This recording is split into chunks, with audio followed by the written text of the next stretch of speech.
ಬೇರೆ ಪುಸ್ತಕ ಬೇಕಾ?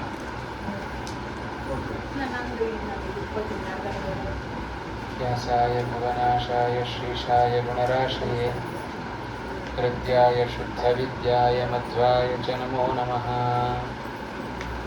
यो विप्रलम्भ विपरीतमतिप्रभूतवादान्निरस्य कृतवान् भुवि तत्त्ववादम् सर्वेश्वरो हरिरिति प्रतिपादयन्तम् आनन्दतीर्थमुनिवर्यमहं नमामि।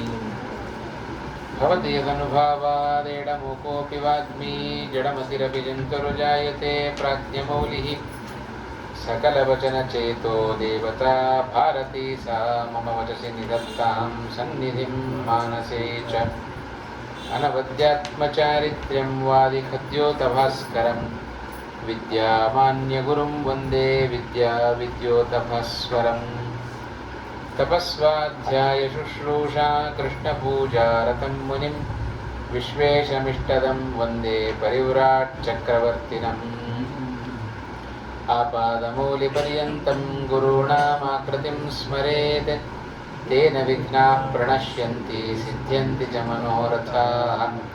पृथ्वीमण्डलमध्यस्थाः पूर्णबोधमतानुगाः वैष्णवाः विष्णुहृदयाः तान् नमस्ये गुरून् मम। श्रीगुरुभ्यो नमः। श्रीमदानन्दतीर्थभगवत्पादाचार्यगुरुभ्यो नमः। हरिः ओम हरिः ओम हरिः ओम।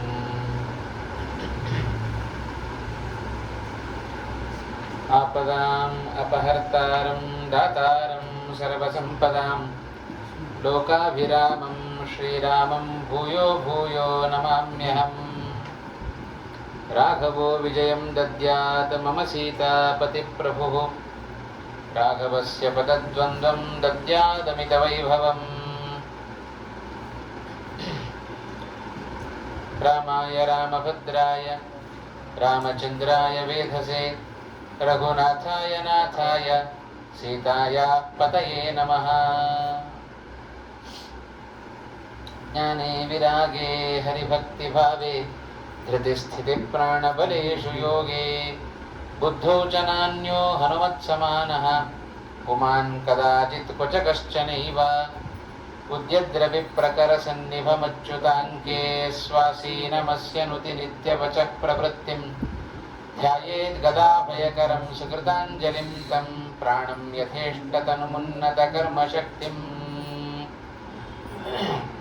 रामाय शाश्वतसुविस्तृतषड्गुणाय सर्वेश्वराय बलवीर्यमहार्णवाय नत्वा लिलङ्घयिषुरर्णवमुत्पपात निष्पीड्यतं गिरिवरं पवनस्य सूनुः। चुक्षोभवारिधिरनुप्रययौ च शीघ्रं यादो गणैः सह तदीयबलाभिगृष्टः। वृक्षाश्च पर्वतगताः पवनेन पूर्वं क्षिप्तोर्णवे गिरिहृदागमदस्य हेतोः। श्यालो हरस्य गिरिपक्षविनाशकाले क्षिप्तोर्णवे समरुतोर्वरितात्मपक्षः। हैमो गिरिपवनजस्य तु विश्रमार्थम् उद्भिद्य वारिधिमवर्दधनेकसानुः।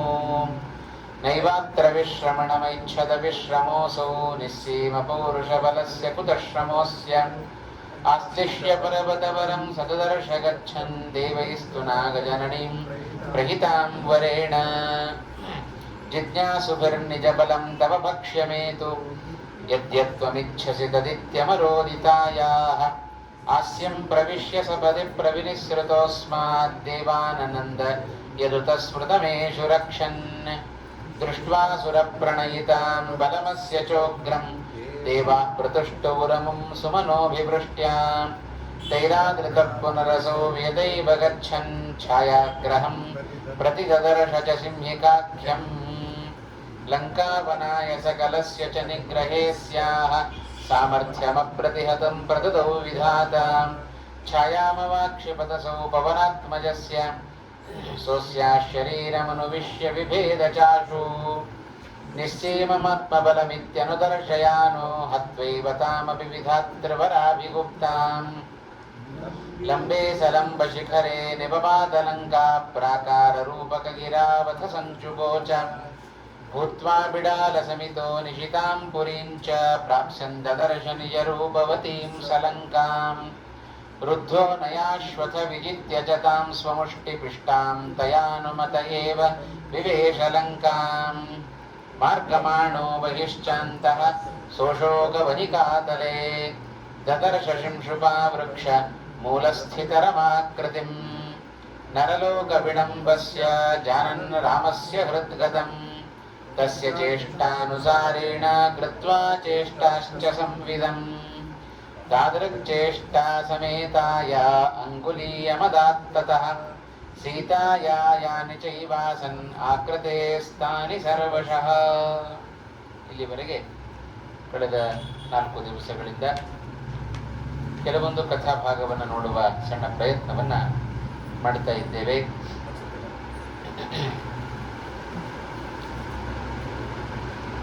ಹನುಮಂತ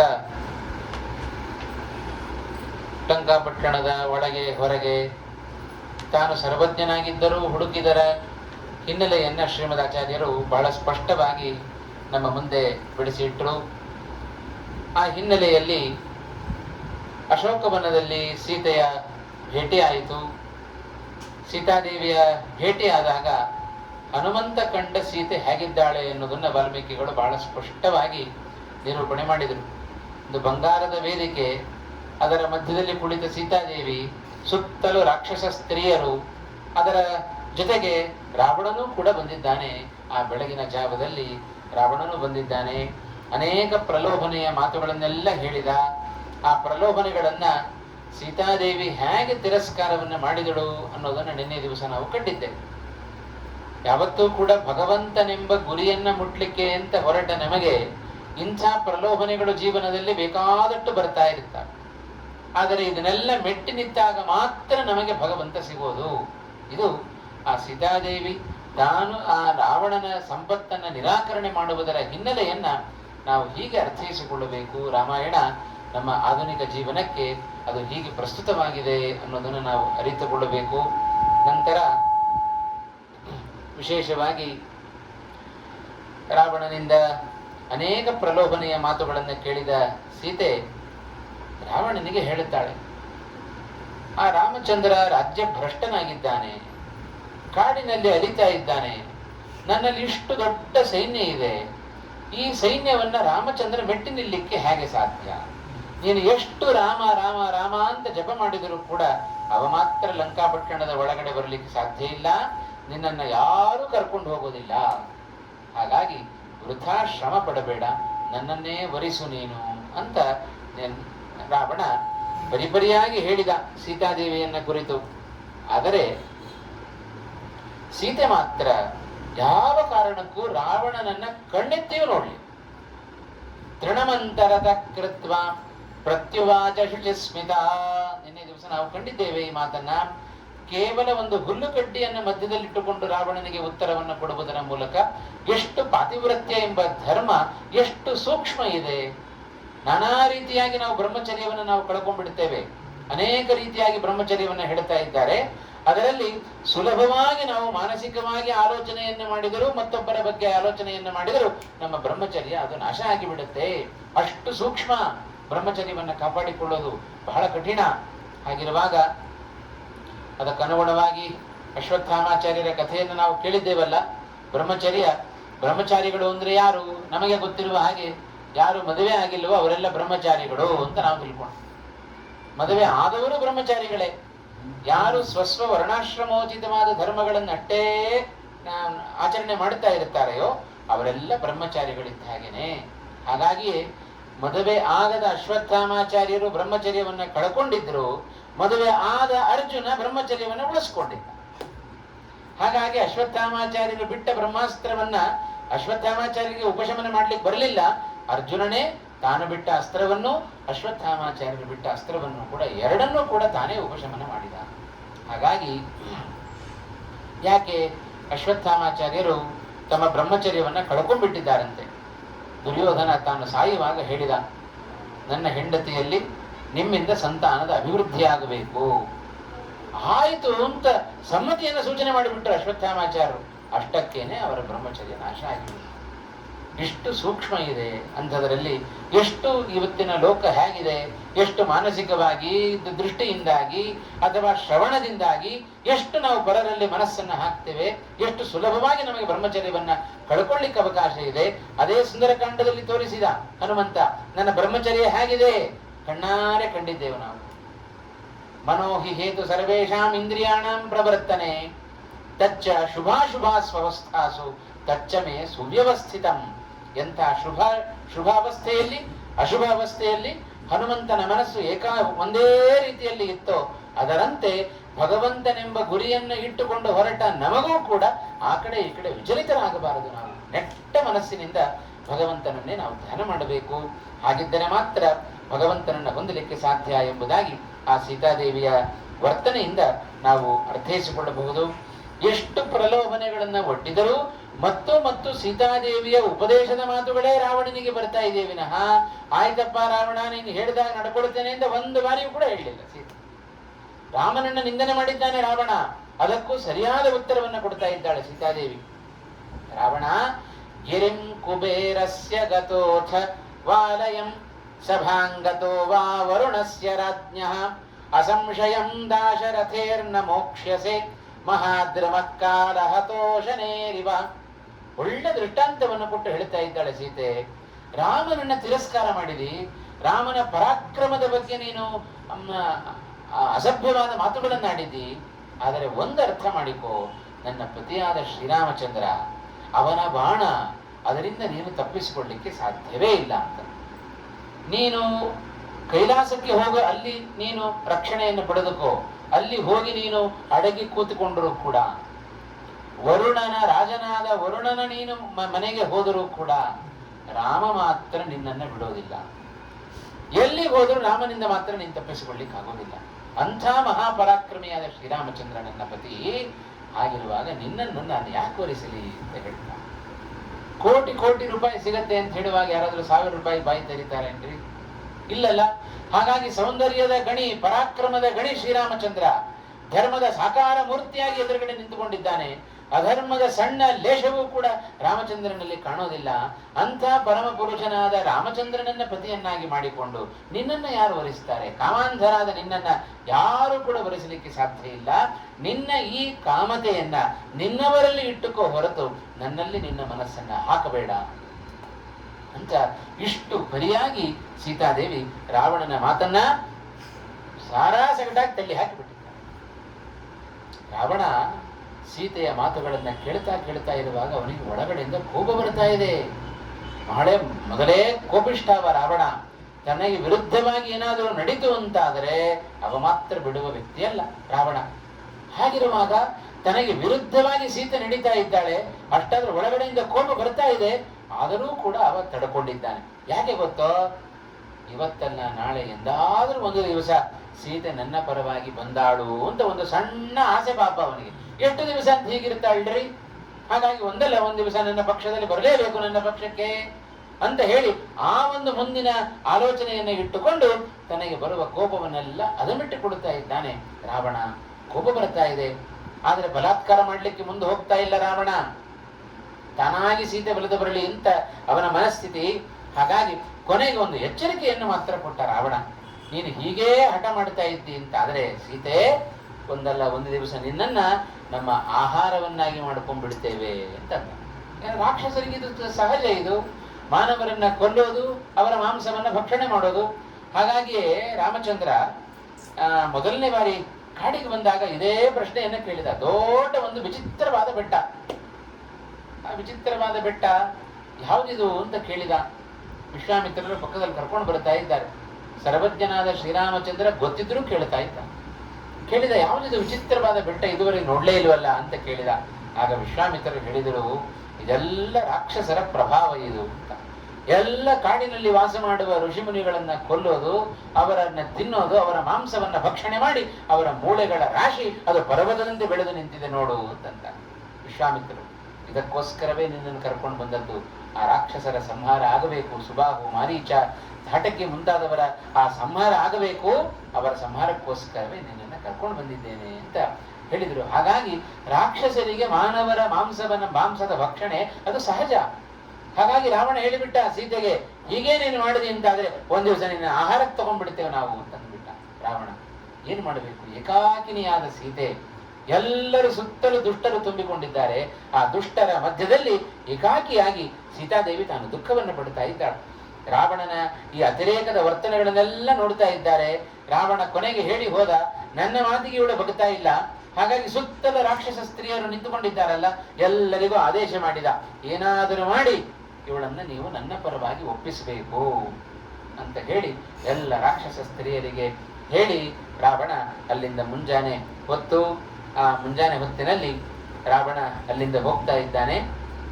ಹೋಗುವಾಗ ಹನುಮಂತ ಅಲ್ಲಿಯೇ ಮರದ ಮೇಲೆ ಕುಳಿತುಕೊಂಡು ಮರೆಯಲ್ಲಿ ಆ ಸೀತೆಯ ಎಲ್ಲ ಸ್ಥಿತಿಯನ್ನ ತಾನು ಗಮನಿಸ್ತಾ ಇದ್ದಾನೆ.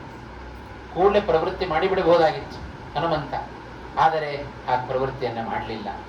ಕಾರಣ ಶ್ರೀಮದ್ ಆಚಾರ್ಯರು ನಿರ್ಣಯವನ್ನು ಕೊಟ್ಟದ್ದು, ತಸ್ಯ ಚೇಷ್ಟಾನುಸಾರೇಣ ಕೃತ್ವ ಚೇಷ್ಟಾಶ್ಚ ಸಂವಿಧಂ. ಇದು ಇಬ್ಬರಿಗೂ ಅನ್ವಯಿಸುತ್ತೆ, ಸೀತಾದೇವಿಗೂ ಅನ್ವಯಿಸುತ್ತೆ, ಹನುಮಂತನಿಗೂ ಅನ್ವಯಿಸುತ್ತೆ. ಎರಡು ಮಾತು. ಸೀತಾದೇವಿಯು ಕೂಡ ಕ್ಷಣ ಮಾತ್ರದಲ್ಲಿ ಅದೇ ಏನು ಹುಲ್ಲು ಕಡ್ಡಿಯನ್ನು ನೋಡಿಕೊಂಡು ಸೀತೆ ಮಾತನಾಡ್ತಾ ಇದ್ದಾಳೆ, ಅದನ್ನೇ ತಲೆ ಎತ್ತಿ ರಾವಣನನ್ನ ನೋಡಿಬಿಟ್ಟಿದ್ರೆ ರಾವಣ ಕ್ಷಣ ಮಾತ್ರದಲ್ಲಿ ಸುಟ್ಟು ಹೋಗ್ತಾ ಇದ್ದ. ಅಂಥ ಪಾತಿವ್ರತ್ಯ ಸೀತೆಯಲ್ಲಿದೆ. ಆದರೂ ತಲೆ ತಗ್ಗಿಸಿ ಮಾತನಾಡಿದಳು ಸೀತೆ. ಯಾಕೆ? ರಾವಣನ ಸಂಹಾರ ಅದು ರಾಮನಿಗೆ ಸೇರಬೇಕಾದ್ದೇ ಹೊರತು ನನಗಲ್ಲ ಅಂತ.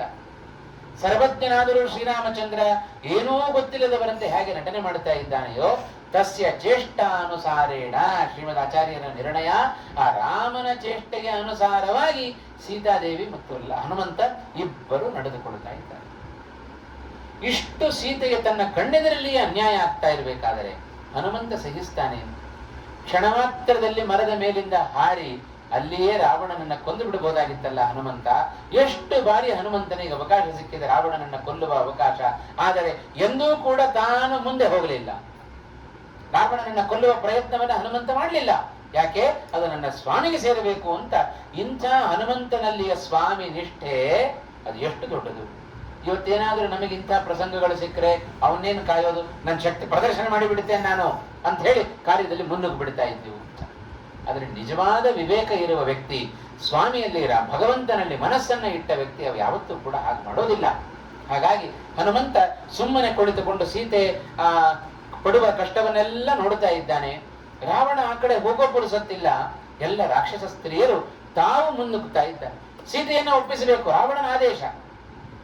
ಹಾಗಾಗಿ ಎಲ್ಲ ರಾಕ್ಷಸ ಸ್ತ್ರೀಯರು ಎಂಥವರು ಒಬ್ಬೊಬ್ಬರು ಕೂಡ ಬಹಳ ಚೆನ್ನಾಗಿ ಹೇಳುತ್ತಾರೆ ವಾಲ್ಮೀಕಿಗಳು ಹೇಳುವಾಗ, ಆ ಸುತ್ತಲೂ ಸುರಸುಂದರಾಂಗಿ ತ್ರಿಲೋಕ ಸುಂದರಿ ಸೀತೆ. ಅಷ್ಟು ಸುಂದರಿಯಾದ ಸೀತೆ, ಅವಳ ಸುತ್ತಲೂ ಕೂಡ ಕುರೂಪವುಳ್ಳಂತಹ ರಾಕ್ಷಸ ಸ್ತ್ರೀಯರು. ಯಾರ್ಯಾರಿದ್ದಾರೆ ಅವಳ ಪಕ್ಕದಲ್ಲಿ? ಒಬ್ಬರಿಗೆ ಒಂದೊಂದೇ ಕಣ್ಣುಗಳಂತೆ ಏಕಾಕ್ಷಿಣಿಯರಾದ ಕೆಲವರಿಗೆ ಭಗ್ನ ದಂತಿಯರು, ಹಲ್ಲುಗಳೆಲ್ಲ ಕೆಲವೊಂದು ಬಿದ್ದೋಗಿದ್ದಾವೆ, ಮುಖ ಎಲ್ಲ ಕುರುಪ, ಹಲ್ಲು ಬಿದ್ದೋಗಿದೆ. ಕೆಲವರು ಏಕಸ್ತನಿಯರು, ಕೆಲವೊಬ್ಬ ಸ್ತ್ರೀಯರಿಗೆ ಒಂದೇ ಸ್ತನ ಇದೆ, ಇನ್ನು ಕೆಲವರದ್ದು ವಕ್ರದೃಷ್ಟಿ ಉಳ್ಳವರಾಗಿದ್ದಾರೆ. ಇಂಥವರೆಲ್ಲ ಸುತ್ತಲೂ ಸೇರಿಕೊಂಡಿದ್ದಾರೆ. ಇಂಥವರ ಮಧ್ಯದಲ್ಲಿ ಬಂಗಾರದ ಪಂಜರದಲ್ಲಿ ಕೂಡಿ ಹಾಕಿದಂತೆ ರಾವಣ ಆ ಬಂಗಾರದ ವೇದಿಕೆಯಲ್ಲಿ ಸೀತೆಯನ್ನು ಕೂಡಿಸಿಬಿಟ್ಟಿದ್ದಾನೆ. ಇವರೆಲ್ಲರೂ ಒಂದೇ ಸಮ ಆ ಸೀತಾದೇವಿಯ ಮೇಲೆ ಆ ಒತ್ತಡವನ್ನು ಹಾಕ್ತಾ ಇದ್ದಾರೆ. ಸೀತೆಯನ್ನ ಕುರಿತು ಹೇಳ್ತಾ ಇದ್ದಾರೆ, ಯಾಕೆ ವಿನಾಕಾರಣ ರಾವಣ ಹೇಳಿದ ಹಾಗೆ ನಿನ್ನ ಯೌವನವನ್ನು ಯಾಕೆ ನೀನು ಹಾಳು ಮಾಡಿಕೊಳ್ತೀನಿ? ಕಳೆದು ಹೋದ ಒಂದು ಕ್ಷಣ ನಮಗೆ ವಾಪಸ್ ಬರೋದಿಲ್ಲ. ಹಾಗಿರಬೇಕಾದರೆ ಸುಂದರವಾದ ಯೌವನವನ್ನು ನೀನು ಹಾಳು ಮಾಡಿಕೊಳ್ಳಬೇಡ, ರಾವಣನ ಜೊತೆಗೆ ಸೇರು. ಬಲವಂತ ಮಾಡುತ್ತಾ ಇದ್ದಾರೆ. ಇದು ನಿಜವಾಗಲೂ ಹೌದು, ಅರ್ಧ ಸತ್ಯವನ್ನು ಮಾತ್ರ ನಾವು ತೆಗೆದುಕೊಳ್ಳಬೇಕು ಅಂತ. ಕಳೆದು ಹೋದ ಒಂದು ಕ್ಷಣ ಮತ್ತೆ ವಾಪಸ್ ಬರಲಿಕ್ಕೆ ಸಾಧ್ಯ ಇಲ್ಲ. ಹಾಗಾಗಿ ಏನ್ ಮಾಡಬೇಕು? ನಮಗೆ ಶಾಸ್ತ್ರಗಳು ಹೇಳುವಂತೆ ನಿನ್ನೆ ದಿವಸ ನಾವು ತಿಳಿದುಕೊಂಡಂತೆ ನಾಳೆ ದಿವಸ ಧರ್ಮಾಚರಣೆಯನ್ನ ಮಾಡುವ ವಿಚಾರದಲ್ಲಿ, ಭಗವಂತನ ತತ್ವಜ್ಞಾನಗಳನ್ನು ಅರ್ಥ ಮಾಡಿಕೊಳ್ಳುವ ವಿಚಾರದಲ್ಲಿ ಎಂದೂ ಕೂಡ ನಾವು ಮುಂದಕ್ಕೆ ಹಾಕಬಾರದು. ಯಾವುದನ್ನು ಬೇಕಾದ್ರೆ ನಾವು ಮುಂದಕ್ಕೆ ಹಾಕ್ತೇವೆ, ಯಾವುದನ್ನು ಭಗವಂತನ ಪೂಜೆಯನ್ನು ಮಾತ್ರ ಮುಂದಕ್ಕೆ ಹಾಕ್ತೇವೆ, ಪುರಾಣ ಪ್ರವಚನಗಳನ್ನು ಮಾತ್ರ ಮುಂದಕ್ಕೆ ಹಾಕ್ತೇವೆ. ಪೂಜೆ ನಾಳೆನೂ ಮಾಡಬಹುದ್ರಿ, ಇವತ್ತು ಸ್ವಲ್ಪ ರೆಸ್ಟ್ ತಗೊಳ್ಳೋಣ ಅಂತ. ಹಾಗೆ ನಾವು ಊಟ ಬಿಡೋಣ, ಇವತ್ತು ಊಟ ನಾಳೆನೂ ಮಾಡಬಹುದಲ್ಲ, ಇವತ್ತು ಊಟದಲ್ಲಿ ಊಟ ಬೇಡ, ಉಪವಾಸ. ಅದೇ 15 ದಿವಸಕ್ಕೊಮ್ಮೆ ಉಪವಾಸ ಇರ್ರಿ ಎಂದ್ರು ಇರ್ಲಿಕ್ಕೆ ತಯಾರಿಲ್ಲ, ಇನ್ನು ಬೇರೆ ದಿವಸ ಊಟ ಬಿಡೋದೆಲ್ಲಿಂದ ಬಂತು? ಹಾಗಿರಬೇಕಾದ್ರೆ ಆ ಸೀತೆ ಎಷ್ಟು ರೀತಿಯಲ್ಲಿ, ಆ ಸೀತೆಗೆ ರಾಕ್ಷಸ ಸ್ತ್ರೀಯರು ಹೇಳುವಾಗ ಕಳೆದು ಹೋದ ಒಂದು ಕ್ಷಣ ವಾಪಸ್ ಬರೋದಿಲ್ಲ. ಹಾಗಾಗಿ ನಿಜವಾಗಲೂ ಸತ್ಯವಾದ ಮಾತದು ರಾಮಾಯಣ ಹೇಳಿದ್ದು. ಹಾಗಾಗಿ ನಾಳೆ ಮಾಡುವ ಧರ್ಮವನ್ನ ಇವತ್ತೇ ಮಾಡು, ಇವತ್ತು ಮಾಡಬೇಕಾದ ಕೆಲಸವನ್ನ ಈ ಕ್ಷಣದಲ್ಲಿ ಮಾಡಿಬಿಡು. ಯಾಕೆಂದರೆ ಗೃಹೀತ ಇವ ಕೇಶೇಷು ಮೃತ್ಯುನ ಧರ್ಮಮಾಚರೇ. ಮೃತ್ಯು ನಮ್ಮ ಜುಟ್ಟು ಹಿಡಿದು ನಿಂತುಕೊಂಡಿದ್ದಾನೆ, ಯಾವಾಗ ಬೇಕಾದರೂ ಈ ದೇಹದಿಂದ ನಮ್ಮನ್ನ ಎಳೆದುಕೊಂಡು ಹೋಗಿಬಿಡಬಹುದು. ಹಾಗಾಗಿ ಆ ಧರ್ಮವನ್ನ ಆಚರಣೆ ಮಾಡುವಾಗ ಮೃತ್ಯು ನಮ್ಮ ಹಿಂದೆಯೇ ಇದೆ. ಎಲ್ಲಿದೆ ನಮ್ಮ ಮೃತ್ಯು? ಎಲ್ಲೆಲ್ಲೋ ಇಲ್ರಿ. ನಾವು ಓಡಾಡ್ತಾ ಇದ್ರೆ ಅದು ನಮ್ಮ ಪಕ್ಕದಲ್ಲಿ ಓಡಾಡ್ತಾ ಇರುತ್ತೆ. ನಾವು ಕೂತರೆ ನಮ್ಮ ಮೃತ್ಯು ನಮ್ಮ ಪಕ್ಕದಲ್ಲಿಯೇ ಕೂತಿರುತ್ತೆ. ನಾವು ಮಲಗಿದರೆ ನಮ್ಮ ಮೃತ್ಯು ನಮ್ಮ ಪಕ್ಕದಲ್ಲಿಯೇ ಮಲಗಿರುತ್ತೆ. ಇದು ನಮ್ಮ ಪ್ರತಿಯೊಬ್ಬರ ಸಾವಿನ ಸ್ಥಿತಿ. ಹಾಗಿರಬೇಕಾದರೆ ಯಾವಾಗ ಬೇಕಾದರೂ ಈ ನಶ್ವರವಾದ ಜೀವನವನ್ನು ನಾವು ಕಳ್ಕೊಂಡ್ಬಿಡಬಹುದು. ಮತ್ತೆ ಈ ಸಾಧನ ಶರೀರವನ್ನು ಪಡಿಬೇಕು ಅಂತಾದರೆ ಬಹಳ ಕಷ್ಟಪಡಬೇಕು. ಅನೇಕ ಯೋನಿಗಳಲ್ಲಿ ಹುಟ್ಟಿ ಬಂದೆ ನಾನು ಅಂತ ಹೇಳೋದಿಲ್ಲ. ನಾವು ಕೆಟ್ಟ ನೀಚ ಯೋನಿಗಳಲ್ಲೆಲ್ಲ ಹುಟ್ಟಿ ಹುಟ್ಟಿ ಹುಟ್ಟಿ ಈ ಸಾಧನ ಶರೀರವನ್ನು ಪಡ್ಕೊಂಡಿದ್ದೇವೆ. ಸಾಧನ ಶರೀರ ಸಿಕ್ಕಾಗ ಈ ಶರೀರವನ್ನು ಸರ್ವಥಾ ನಾವು ವ್ಯರ್ಥ ಮಾಡಿಕೊಡಬಾರದು. ಮಾನವ ಜನ್ಮ ದೊಡ್ಡದೋ, ಅದ ಹಾನಿ ಮಾಡಿಕೊಳ್ಳಬೇಡಿ ಹುಚ್ಚಪ್ಪಗಳಿರ ಅಂತ ನಮ್ಮನ್ನು ಸಂಬೋಧನೆ ಮಾಡಿದರು ದಾಸರು. ಭಗವಂತ ಪ್ರತಿಯೊಬ್ಬ ಜೀವನನ್ನ ವಿಷ್ಣು ರಹಸ್ಯದಲ್ಲಿ ಒಂದು ಮಾತು ಬರುತ್ತೆ. ತಾನು ಜೀವನನ್ನ ಸೃಷ್ಟಿ ಮಾಡುವಾಗ ಕೈಯಲ್ಲಿ ಹಿಡ್ಕೊಳ್ತಾನೆ. ಈ ಜನ್ಮದಲ್ಲಿ ಇವನಿಗೆ ಯಾವ ಶರೀರ ಕೊಡ್ಲಿ ಅಂತ ಭಗವಂತ ಆಲೋಚನೆ ಮಾಡ್ತಾನೆ. ನಾವು ಕೇಳ್ತೇವೆ, ಸ್ವಾಮಿ ಹೋದ ಜನ್ಮದಲ್ಲಿ ನನಗೆ ಮಾನವ ಶರೀರ ಕೊಟ್ಟಿದ್ದಿ, ಈ ಜನ್ಮದಲ್ಲಿ ನನಗೆ ಮಾನವ ಶರೀರ ಕೊಡು ಅಂತ ಕೇಳಿದರೆ ಭಗವಂತ ಕೇಳ್ತಾನೆ, ಕೊಟ್ಟಾಗ ಏನ್ ಮಾಡಿದಿ ಅಂತ ಕೇಳ್ತಾನೆ. ನಾವು ನಿರುತ್ತರರಾಗಬೇಕು. ನಮ್ಮಲ್ಲಿ ಕೇಳೋದಕ್ಕೊಂದು ನಮಗೆ ನೈತಿಕತೆ ಬೇಕೋ ಬೇಡ? ಇಂಥ ಸಾಧನ ಶರೀರ ಸಿಕ್ಕಾಗ ಮಾಡಿದ್ದೇನು ನಾವು? ಅಮೇಧ್ಯಗಳ ಕಡೆಗೆ, ಅಮೇಧ್ಯದಂತಿರುವ ವಿಷಯ ಪದಾರ್ಥಗಳ ಕಡೆಗೆ ನಾವು ಮನಸ್ಸನ್ನು ಹಾಕಿದ್ದೇವೆ. ಕೇಳಬಾರದ ಶಬ್ದ, ತಿನ್ನಬಾರದ ಪದಾರ್ಥ, ಸವಿಯಬಾರದ ರುಚಿ, ಇದರಲ್ಲಿಯೇ ನಾವು ಕಾಲವನ್ನು ಹಾಕಿದ್ದೇವೆ. ಹಾಗಾಗಿ ಭಗವಂತ ಅಂತಾನೆ, ಆ ಎಲ್ಲ ವಿಷಯ ಪದಾರ್ಥಗಳು ಅಮೇಧ್ಯ ಇದ್ದಂತೆ.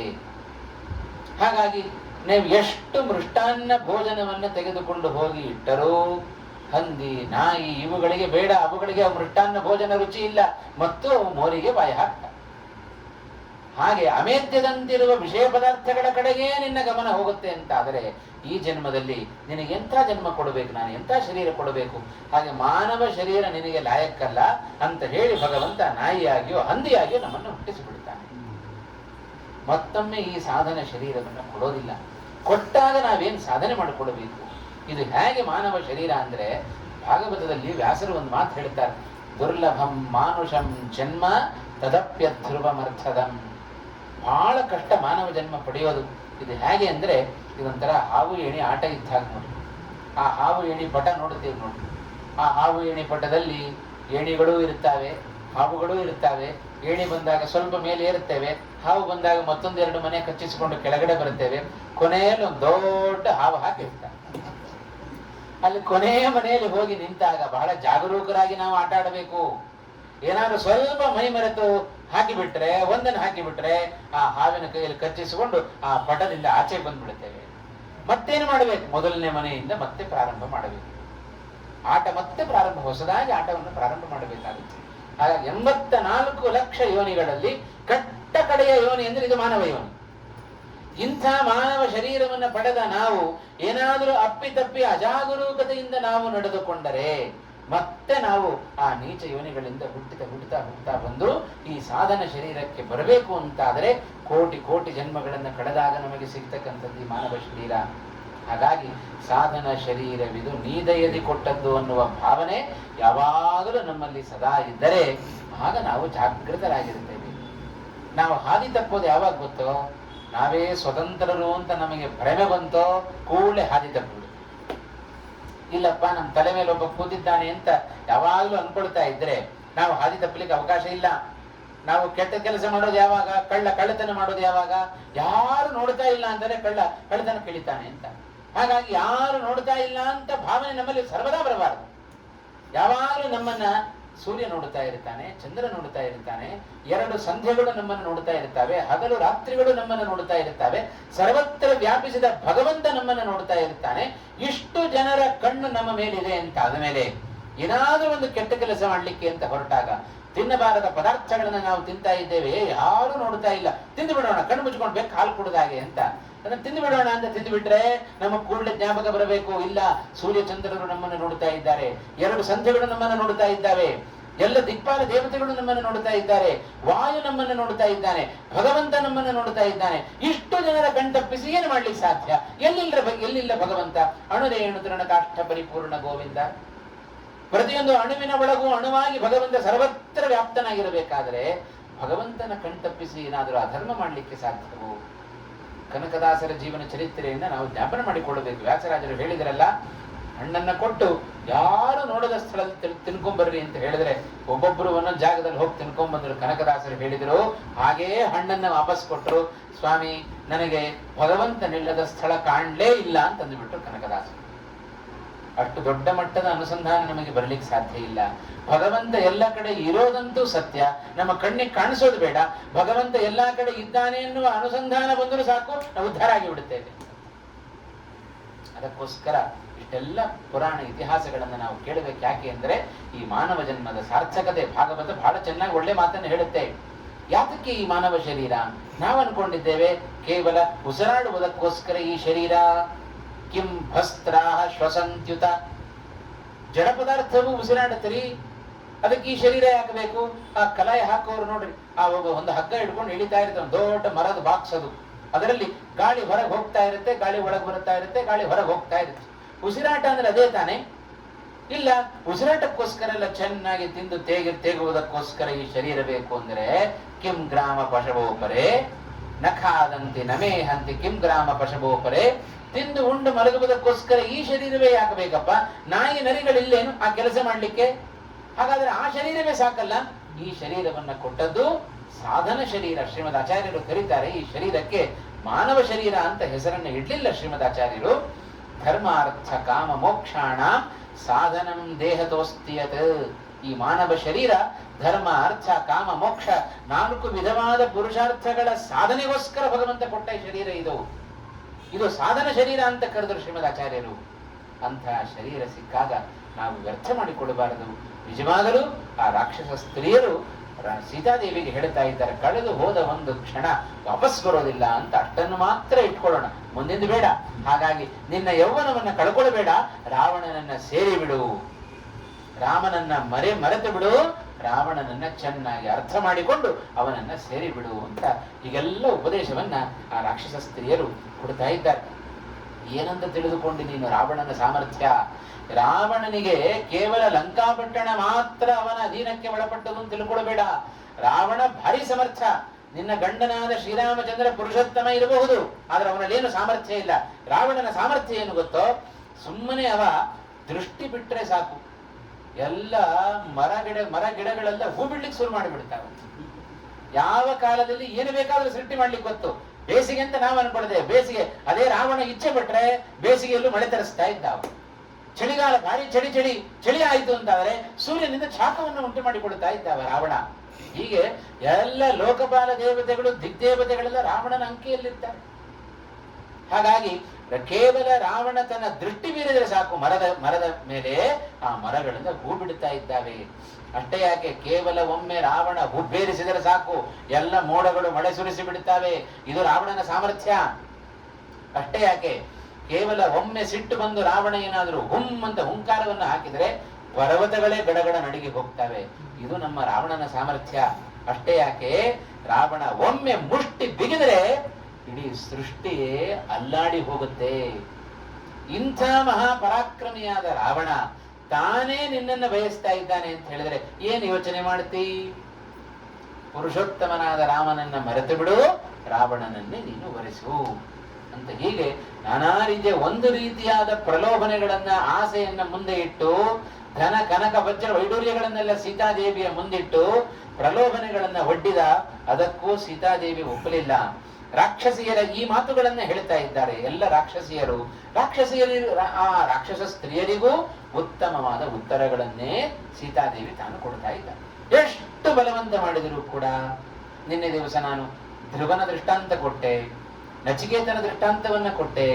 ಭಗವಂತನನ್ನ ಪಡಿಬೇಕು ಅಂತಾದ್ರೆ, ರಾಮನನ್ನ ಪಡಿಬೇಕು ಅಂತಾದ್ರೆ ಇದ್ಯಾವ ಪ್ರಲೋಭನೆಗಳಿಗೂ ನಮ್ಮ ಮನಸ್ಸು ಕರಗಬಾರದು. ದೃಢವಾಗಿ ನಿಂತಾಗ ಮಾತ್ರ ಪರಮಪುರುಷನಾಗಿರತಕ್ಕಂಥ ಭಗವಂತನ ಅಪರೋಕ್ಷ ಅದು ನಮಗೆ ಸಾಧ್ಯವೇ ಹೊರತು ಸುಮ್ಮನೆ ನಾವು ಮಾಡುವ ಭಕ್ತಿ ಅದು ಕಾಟಾಚಾರದ ಭಕ್ತಿ. ಮೊನ್ನೆ ಎಲ್ಲೋ ಒಂದು ಕಡೆ ಹೀಗೆ ಪ್ರವಚನ ಮಾಡ್ತಾ ಇದ್ದೆ, ಈ ಕಡೆ ಪ್ರವಚನ ಮಾಡ್ತಾ ಇದ್ದೇನೆ, ಅಲ್ಲಿ ಪ್ರದಕ್ಷಿಣೆ ಹಾಕ್ತಾ ಇದ್ದಾರೆ. ಹೇಗೆ ಏನೋ ಡಿಸ್ಟರ್ಬೆನ್ಸ್ ಬರ್ತಾ ಇದೆಯಲ್ಲ ಅಂತ ನೋಡಿದ್ರೆ ಮೊಬೈಲ್ ಮಾತಾಡ್ಕೊಂಡು ಪ್ರದಕ್ಷಿಣೆ ಹಾಕ್ಬೋದು.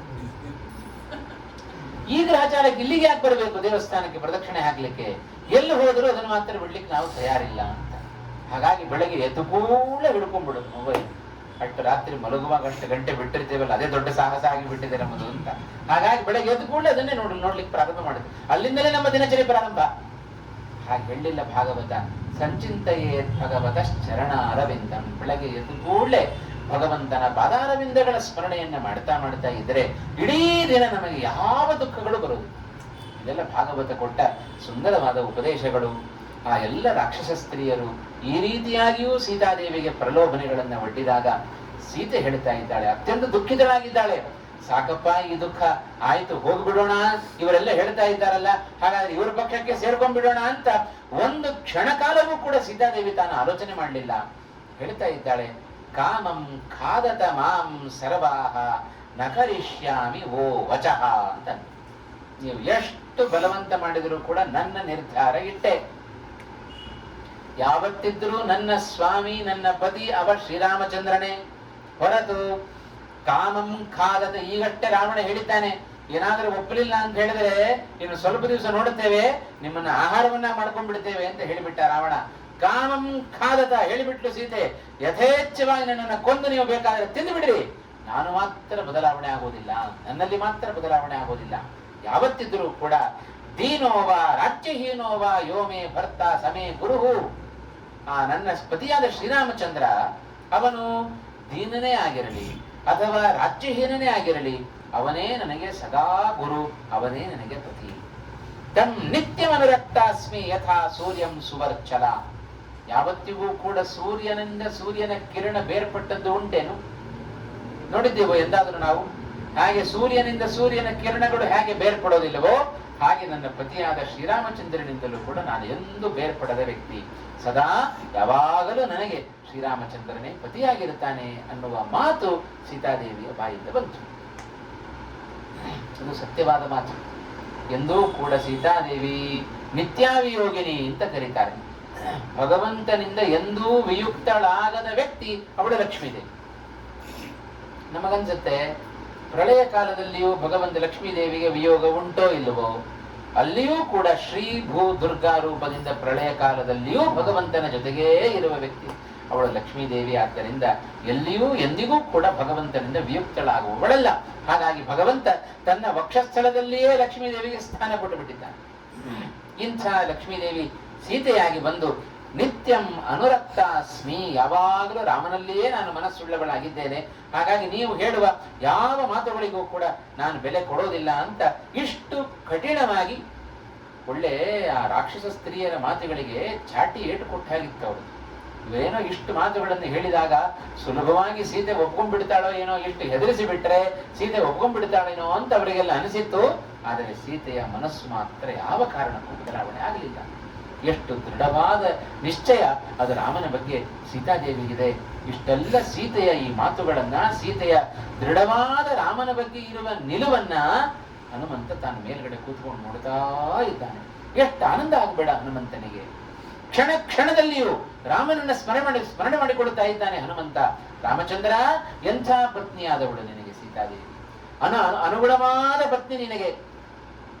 ಆ ಸೀತೆಯ ಆ ಒಂದೊಂದು ಅಭಿಪ್ರಾಯವನ್ನು ಕೂಡ ನೋಡ್ತಾ ಎಲ್ಲ ಆ ಸೀತಾದೇವಿ ತಾನು ರಾಕ್ಷಸ ಸ್ತ್ರೀಯರಿಗೆ ಕೊಟ್ಟ ಮಾತಿನ ಆ ಒಂದು ಚಾಟಿ ಏಟಿನಂತಿರುವ ಮಾತು, ಆ ಮಾತುಗಳನ್ನು ಕೇಳಿ ರಾಕ್ಷಸ ಸ್ತ್ರೀಯರಲ್ಲಿ ಮತ್ತೊಬ್ಬಳು ತಾನು ಮುಂದೆ ಬರ್ತಾ ಇದ್ದಾಳೆ. ವಿನತಾ ಅಂತ ಅವಳ ಹೆಸರು.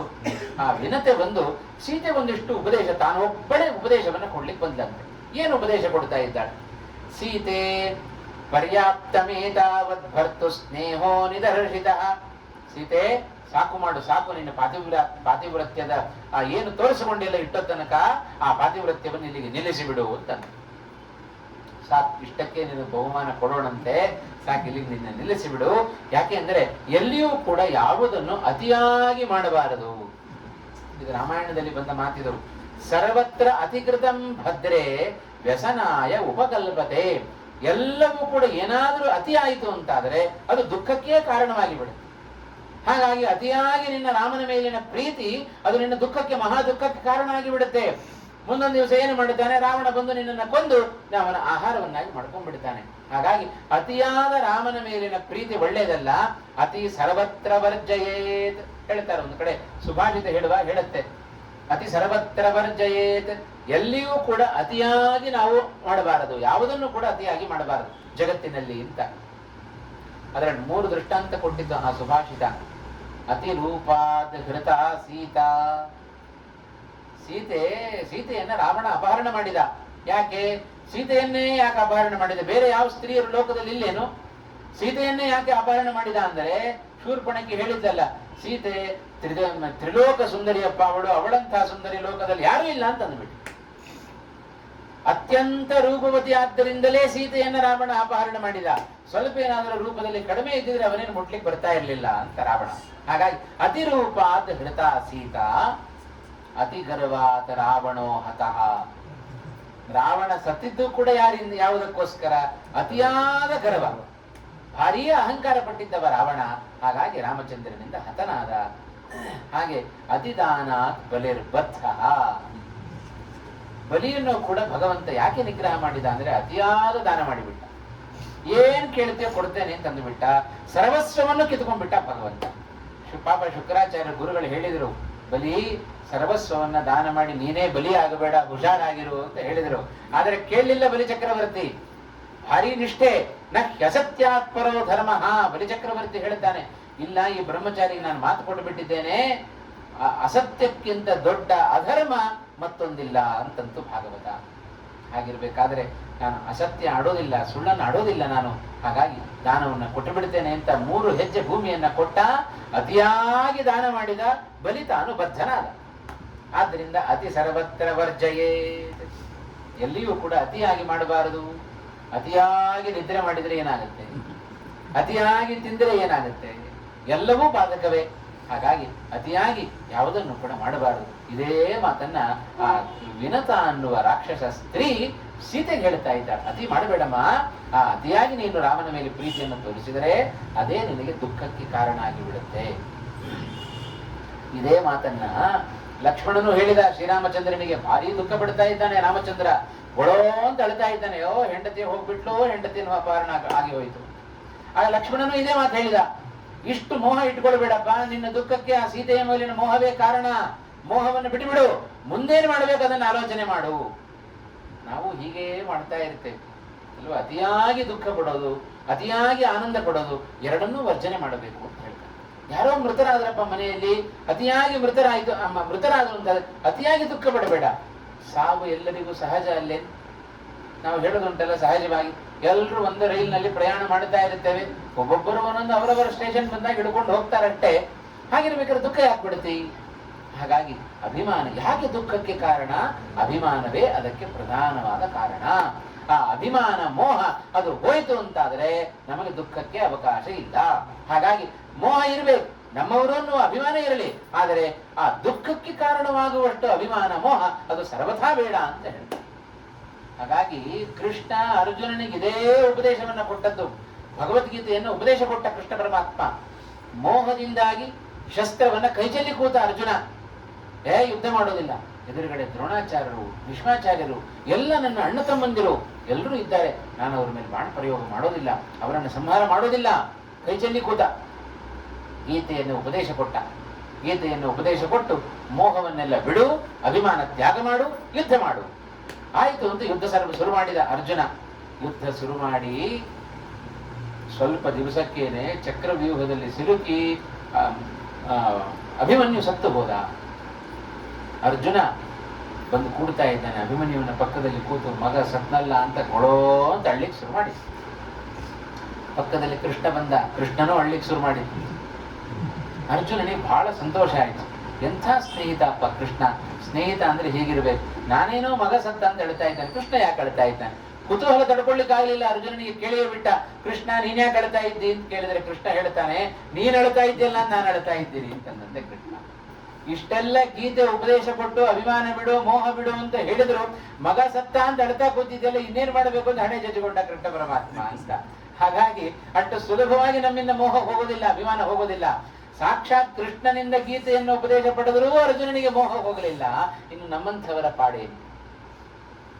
ಹಾಗಾದ್ರೆ ಎಷ್ಟು ಪ್ರಯತ್ನ ಬೇಕು ನಮಗಾದ್ರೆ? ಹಾಗಾದ್ರೆ ಆ ಮೋಹವನ್ನ ಅಭಿಮಾನವನ್ನ ಗೆಲ್ಲಬೇಕು ಅಂತಾದ್ರೆ ಅದು ಅಲ್ಪ ಸ್ವಲ್ಪ ಸಾಧನೆ ಅದು ಸಾಲದು. ಮಹತ್ತರವಾದ ಪ್ರಯತ್ನವೇ ಅದಕ್ಕೆ ಪ್ರಧಾನವಾದ ಕಾರಣ. ಹಾಗಾಗಿ ಯಾರೇ ಹೋದರೂ ಕೂಡ, ಯಾರೇ ಬರಲಿ ಯಾರೇ ಹೋಗಲಿ, ಜನನ ಮರಣ ಎರಡೂ ಕೂಡ ಜೀವನಿಗೆ ಸಹಜ. ಹಾಗಾಗಿ ನಾವು ಬರೀ ಪುರಾಣ ಪುಣ್ಯ ಕಥೆಗಳನ್ನ ಕೇಳಿದ್ರೆ ಸಾಲದು, ಅದನ್ನು ನಮ್ಮ ಜೀವನದಲ್ಲಿ ಅಳವಡಿಸಿಕೊಳ್ಳದ ಹೊರತು ನಮಗೆ ನೆಮ್ಮದಿ ಸಿಗೋದಿಲ್ಲ, ಇದು ಖಚಿತ. ಆ ಹಿನ್ನೆಲೆಯಲ್ಲಿ ರಾಮಾಯಣದ ಅನೇಕ ಮಾತುಗಳನ್ನ ನಾವು ನಮ್ಮ ಜೀವನಕ್ಕೆ ಅಳವಡಿಸಿಕೊಳ್ಳಿಕ್ಕೆ ಸಾಧ್ಯತೆ ಇದೆ.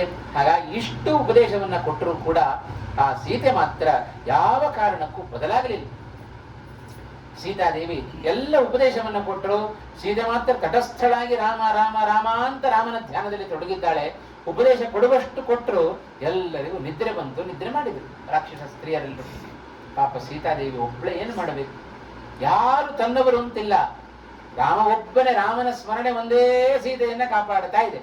ಹಾಗಾಗಿ ಮತ್ತೂ ಕೂಡ ಸೀತೆ ಹೇಳ್ತಾ ಇದ್ದಾಳೆ, ಇವರೆಲ್ಲ ಇಷ್ಟು ಬಲವಂತ ಮಾಡ್ತಾ ಇದ್ದಾರಲ್ಲ, ಹೇಗೆ ನಾನು ರಾವಣನನ್ನ ಒಪ್ಪಿಕೊಳ್ಳಿ? ಎಂಥ ಮಾತು ಸೀತೆಯ ಮಾತು! ಎಷ್ಟು ಪತಿವ್ರತೆ ಸೀತಾದೇವಿ ಅನ್ನೋದನ್ನ ಅನೇಕ ಶ್ಲೋಕಗಳಲ್ಲಿ ವಾಲ್ಮೀಕಿಗಳು ನಮ್ಮ ಮುಂದೆ ಇಡ್ತಾ ಇದ್ದಾರೆ. ಮತ್ತೊಂದು ಮಾತು ಸೀತೆಯ ಮಾತು, ಚರಣೇನಾಪಿ ಸೌವ್ಯೇನ ನ ಸ್ಪೃಶೇಯಂ ಚರಾಚರಂ. ನನ್ನ ಎಡಗಾಲಿನಿಂದಲೂ ಕೂಡ ರಾವಣನನ್ನು ಮುಟ್ಟೋದಿಲ್ಲ ನಾನು, ಪರಪುರುಷನನ್ನ ಮುಟ್ಟೋದಿಲ್ಲ ನಾನು. ಹಾಗಿರಬೇಕಾದ್ರೆ ರಾವಣನನ್ನ ಒಲಿಸು ಅಂತ ಹೇಳ್ತಾರಲ್ಲ. ರಾವಣಂ ಕಿಂ ಪುನರಹಂ ಕಾಮಯೇಯಂ ವಿಗರ್ಹಿತಂ. ಅತ್ಯಂತ ಕ್ರೂರನಾದ ಕಾಮಾಂಧನಾದ ಈ ರಾವಣನನ್ನ ನಾನು ಹೇಗೆ ಒಲಿಸಲಿ?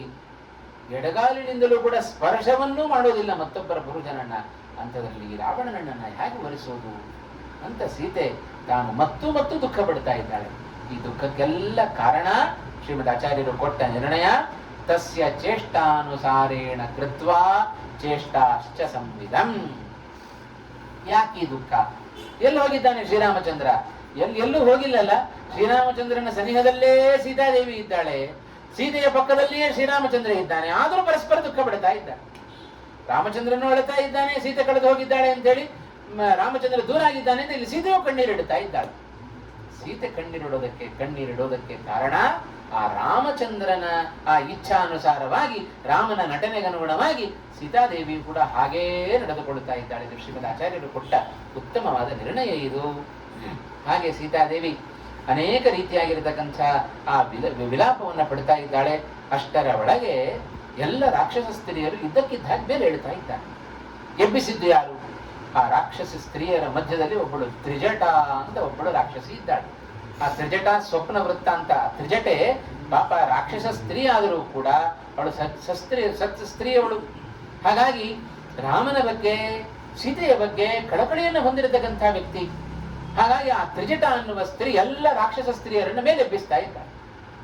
ಎಲ್ಲ ರಾಕ್ಷಸರನ್ನ ಕುರಿತು ಹೇಳಿದ್ದು ಸ್ತ್ರೀಯರನ್ನ ಕುರಿತು ಹೇಳ್ತಾ ಇದ್ದಾಳೆ, ಸೀತೆಯ ಸುದ್ದಿಗೆ ಹೋಗಬೇಡ್ರಿ ಅಂತಂದು. ಯಾಕೆ ಅಂದರೆ ಈಗಷ್ಟೇ ನನಗೆ ಸ್ವಪ್ನ ಬಿದ್ದಿದೆ, ಅದು ಮುಂಜಾನೆ ಸ್ವಪ್ನ ಬಿದ್ದರೆ ಅದು ನಿಜ ಆಗತ್ತೆ ಅಂತ ಹೇಳ್ತಾರೆ ನೋಡ್ರಿ. ಹಾಗೆ ನನಗೆ ಈಗಷ್ಟೇ ಸ್ವಪ್ನ ಬಿತ್ತು. ಅದು ಎಂಥ ಸ್ವಪ್ನ ಗೊತ್ತೋ? ಸುಮಾರು ಎಂಥ ಪುಣ್ಯಾತ್ಮಳು ನೋಡ್ರಿ. ಅವಳ ಸ್ವಪ್ನದಲ್ಲಿ ಸಾಕ್ಷಾತ್ ಶ್ರೀರಾಮಚಂದ್ರ ಬಂದಿದ್ದ. ತ್ರಿಜಟ ಹೇಳಿಕೊಡ್ತಾ ಇದ್ದಾಳೆ, ರಾಮಚಂದ್ರನನ್ನ ಸ್ವಪ್ನದಲ್ಲಿ ಬಂದಿದ್ದಾನೆ. ಎಂಥ ರಾಮಚಂದ್ರ ಗೊತ್ತೋ? ಸುಮಾರು ಸಾವಿರಾರು ಹಂಸಗಳು ಒಂದು ಶಿಬಿಕೆಯನ್ನು ಹೊತ್ತಿದ್ದಾವೆ, ಒಂದು ಪಲ್ಲಕ್ಕಿಯನ್ನು ಹೊತ್ತಿದ್ದಾವೆ. ಸಾವಿರಾರು ಬಿಳಿಯಾದ ಹಂಸಗಳು ಹೊತ್ತ ಒಂದು ಶಿಬಿಕೆ, ಪಲ್ಲಕ್ಕಿ. ಅದರಲ್ಲಿ ಶ್ರೀರಾಮಚಂದ್ರನು ಕೂಡ ಒಂದು ಶ್ವೇತ ಹಾರವನ್ನ ತಾನು ಧಾರಣೆ ಮಾಡಿದ್ದಾನೆ. ಲಕ್ಷ್ಮಣನಿಂದ ಕೂಡಿಕೊಂಡಿದ್ದಾನೆ ಶ್ರೀರಾಮಚಂದ್ರ. ಅಂಥದ್ದೇ ಹಾರವನ್ನ ಧಾರಣೆ ಮಾಡಿ ಇದೇ ಸೀತಾದೇವಿ ರಾಮನ ಜೊತೆಯಲ್ಲಿ ಹೋದದ್ದನ್ನ ನಾನು ಕಂಡಿದ್ದೇನೆ ಸ್ವಪ್ನದಲ್ಲಿ ಹೇಳಿಬಿಟ್ಲು ಸ್ಪಷ್ಟವಾಗಿ. ಇದು ಬೆಳಗಿನ ಜಾವ ಬಿದ್ದ ಸ್ವಪ್ನ, ಇದು ಸುಳ್ಳಾಗೋದಿಲ್ಲ, ಸತ್ಯ ಆಗತ್ತಿದು. ಹಾಗಾಗಿ ಶ್ರೀರಾಮಚಂದ್ರ ಪಲ್ಲಕ್ಕಿಯಲ್ಲಿ ತಾನು ಹಾರವನ್ನ ಧಾರಣೆ ಮಾಡಿಕೊಂಡು ತನ್ನ ಹೆಂಡತಿಯಾದ ಸೀತಾದೇವಿಯನ್ನ ಕರೆದುಕೊಂಡು ಹೋಗುವ ದೃಶ್ಯವನ್ನು ನಾನು ಕಂಡಿದ್ದೇನೆ. ಆ ರಾಮಚಂದ್ರನನ್ನು ನೋಡಿದಾಗ ಸಾಕ್ಷಾತ್ ವಿಷ್ಣುವನ್ನೇ ನನಗೆ ನೋಡಿದಂತೆ ಆಯಿತು. ಹಾಗಾಗಿ ರಾಮಚಂದ್ರ ಅವನು ಬೇರೆಯವರಿಂದ ಜೇಯನಲ್ಲ ಅಂತಂದುಬಿಟ್ಟು ತ್ರಿಜಟೆ. ಯಾರು ಕೂಡ ರಾಮನನ್ನ ಗೆಲ್ಲಿಕ್ಕಾಗೋದಿಲ್ಲ. ಅಂಥ ಮಹಾಪರಾಕ್ರಮಿಯಾದವ ರಾಮಚಂದ್ರ. ಅಂಥ ರಾಮಚಂದ್ರ ಸೀತೆಯ ಜೊತೆಗೆ ಆ ಪುಷ್ಪಕ ವಿಮಾನವನ್ನ ಏರಿಕೊಂಡು ಹೋಗ್ತಾ ಇದ್ದಾನೆ. ಅದನ್ನು ನಾನು ಕಂಡೆ ಅಂತ ಅಂದುಬಿಟ್ಲು. ಕೂಡಲೇ ರಾಕ್ಷಸ ಸ್ತ್ರೀಯರು ಕೇಳಿದರು, ಆ ಪುಷ್ಪಕ ವಿಮಾನದಲ್ಲಿದ್ದ ರಾವಣ ಏನಾದ ಅಂತ ಕೇಳ್ತಾ ಇದ್ದ. ಯಾಕಂದ್ರೆ ಅವನದ್ದಲ್ವ ಇದು ಪುಷ್ಪಕ ವಿಮಾನ, ಕುಬೇರನಿಂದ ಅಪಹರಣ ಮಾಡ್ಕೊಂಡ್ ಬಂದಿದ್ದಾನೆ ರಾವಣ.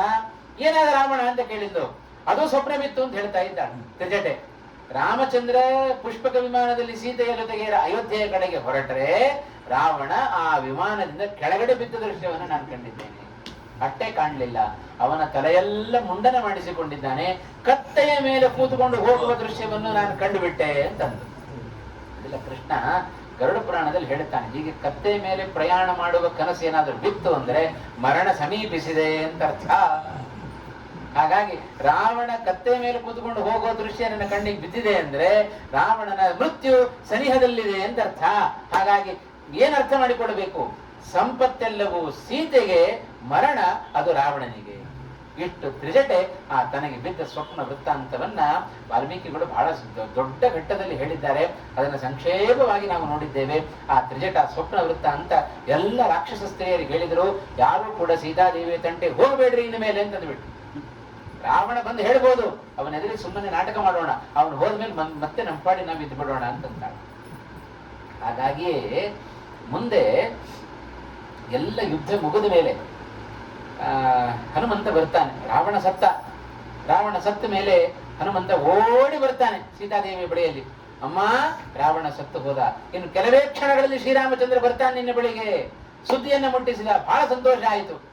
ಆಮೇಲೆ ಹೇಳ್ತಾನೆ ಹನುಮಂತ, ನಾನೇ ಕಣ್ಣಾರೆ ಕಂಡಿದ್ದೇನೆ, ಎಲ್ಲ ರಾಕ್ಷಸ ಸ್ತ್ರೀಯರು ಎಷ್ಟು ನಿನಗೆ ತೊಂದರೆ ಕೊಟ್ಟಿದ್ದಾರೆ, ಎಷ್ಟು ದುಃಖವನ್ನು ಕೊಟ್ಟಿದ್ದಾರೆ. ಅಮ್ಮ, ಒಂದ್ಸತಿ ನೀನು ಅಪ್ಪಣೆ ಕೊಟ್ಟು ಬಿಡು, ಇವರನ್ನೆಲ್ಲ ಇಲ್ಲಿ ಮುಗಿಸಿ ಬಿಡುತ್ತೇನೆ ಅಂತಂದ. ಎಲ್ಲರನ್ನ ಸಾಯಿಸಿ ಬಿಡುತ್ತೇನೆ ಅಂತಂದ. ಎಂಥ ಮಾತ್ರ ಹೃದಯ ಸೀತೆಯದ್ದು. ಒಂದೇ ಮಾತು ಕೇಳ್ತಾಳೆ ಸೀತಾದೇವಿ, ನಕಶ್ಚಿನ್ ನಾಪರಾಧ್ಯತಿ. ಹನುಮಂತ, ಯಾರು ತಾನೇ ತಪ್ಪು ಮಾಡೋದಿಲ್ಲಪ್ಪ, ಎಲ್ಲರೂ ತಪ್ಪು ಮಾಡೋದು ಸಹಜ ತಾನೇ. ಎಂತ ಇದು ನಿಜವಾದ ಮಾತ್ರ ಹೃದಯ, ಜಗನ್ಮಾತೆಯಾದ ಸೀತೆ ಆಡಿದ ಮಾತಿದು. ಆದರೆ ಇದು ನಾವು ಕೂಡ ಅಳವಡಿಸಿಕೊಳ್ಳಬೇಕು ಜೀವನದಲ್ಲಿ. ಏನದು? ಯಾರು ತಪ್ಪು ಮಾಡೋದಿಲ್ಲ? ಇವತ್ತು ನಾವು ತಪ್ಪು ಮಾಡಿದರೆ ಅದು ಕ್ಷಮೆಗೆ ಅರ್ಹ. ಅದೇ ತಪ್ಪನ್ನು ಬೇರೆಯವರು ಮಾಡಿದರೆ ಅದು ಶಿಕ್ಷಾರ್ಹ. ಬೇರೆಯವರು ತಪ್ಪು ಮಾಡಿದರೆ ಅವರಿಗೆ ಶಿಕ್ಷೆ ಕೊಡ್ತೇವೆ, ನಾವು ಮಾಡಿದ್ರೆ ಅದೇನು ಬಿಡ್ರಿ ಪರವಾಗಿಲ್ಲ ಅಂತಂದು ಬಿಡುತ್ತೇವೆ. ಇದು ಯಾಕೆ? ಮತ್ತೊಬ್ಬರು ನಾವು ಮಾಡಿದ್ದು ಕ್ಷಮೆಗೆ ಅರ್ಹ ಅಂತ ಆದ್ಮೇಲೆ ಮತ್ತೊಬ್ಬರು ಮಾಡಿದ್ರು ಕೂಡ ಅದು ಕ್ಷಮೆಗೆ ಅರ್ಹವೇ ಆಗಬೇಕು. ಅವರನ್ನ ಕ್ಷಮಿಸಿ ಬಿಡು, ಅವರನ್ನ ಏನು ಮಾಡಬೇಡ ಅಂತಂದು ಬಿಡ್ತಾಳೆ ಸೀತಾದೇವಿ. ಹನುಮಂತ, ಇವರೆಲ್ಲರೂ ನನಗೆ ತೊಂದರೆ ಕೊಟ್ಟದ್ದು ನಿಜ, ನನಗೆ ದುಃಖ ಕೊಟ್ಟದ್ದು ನಿಜ. ಆದರೆ ಇವರೆಲ್ಲರೂ ಕೂಡ ರಾವಣನ ಸೇವಕಿಯರು. ಹಾಗಾಗಿ ರಾವಣ ಹೇಳಿದ, ಇವರು ಮಾಡಿದ್ರು, ಇವರದ್ದೇನು ತಪ್ಪಿಲ್ಲ, ಇವರನ್ನೆಲ್ಲ ಬಿಟ್ಟುಬಿಡು ಅಂತಂದು ಸೀತಾದೇವಿ. ಇದು ನಿಜವಾದ ಕಾರುಣ್ಯ ಎಷ್ಟಿದೆ ಅನ್ನೋದನ್ನು ನಾವು ಗಮನಿಸಬೇಕು.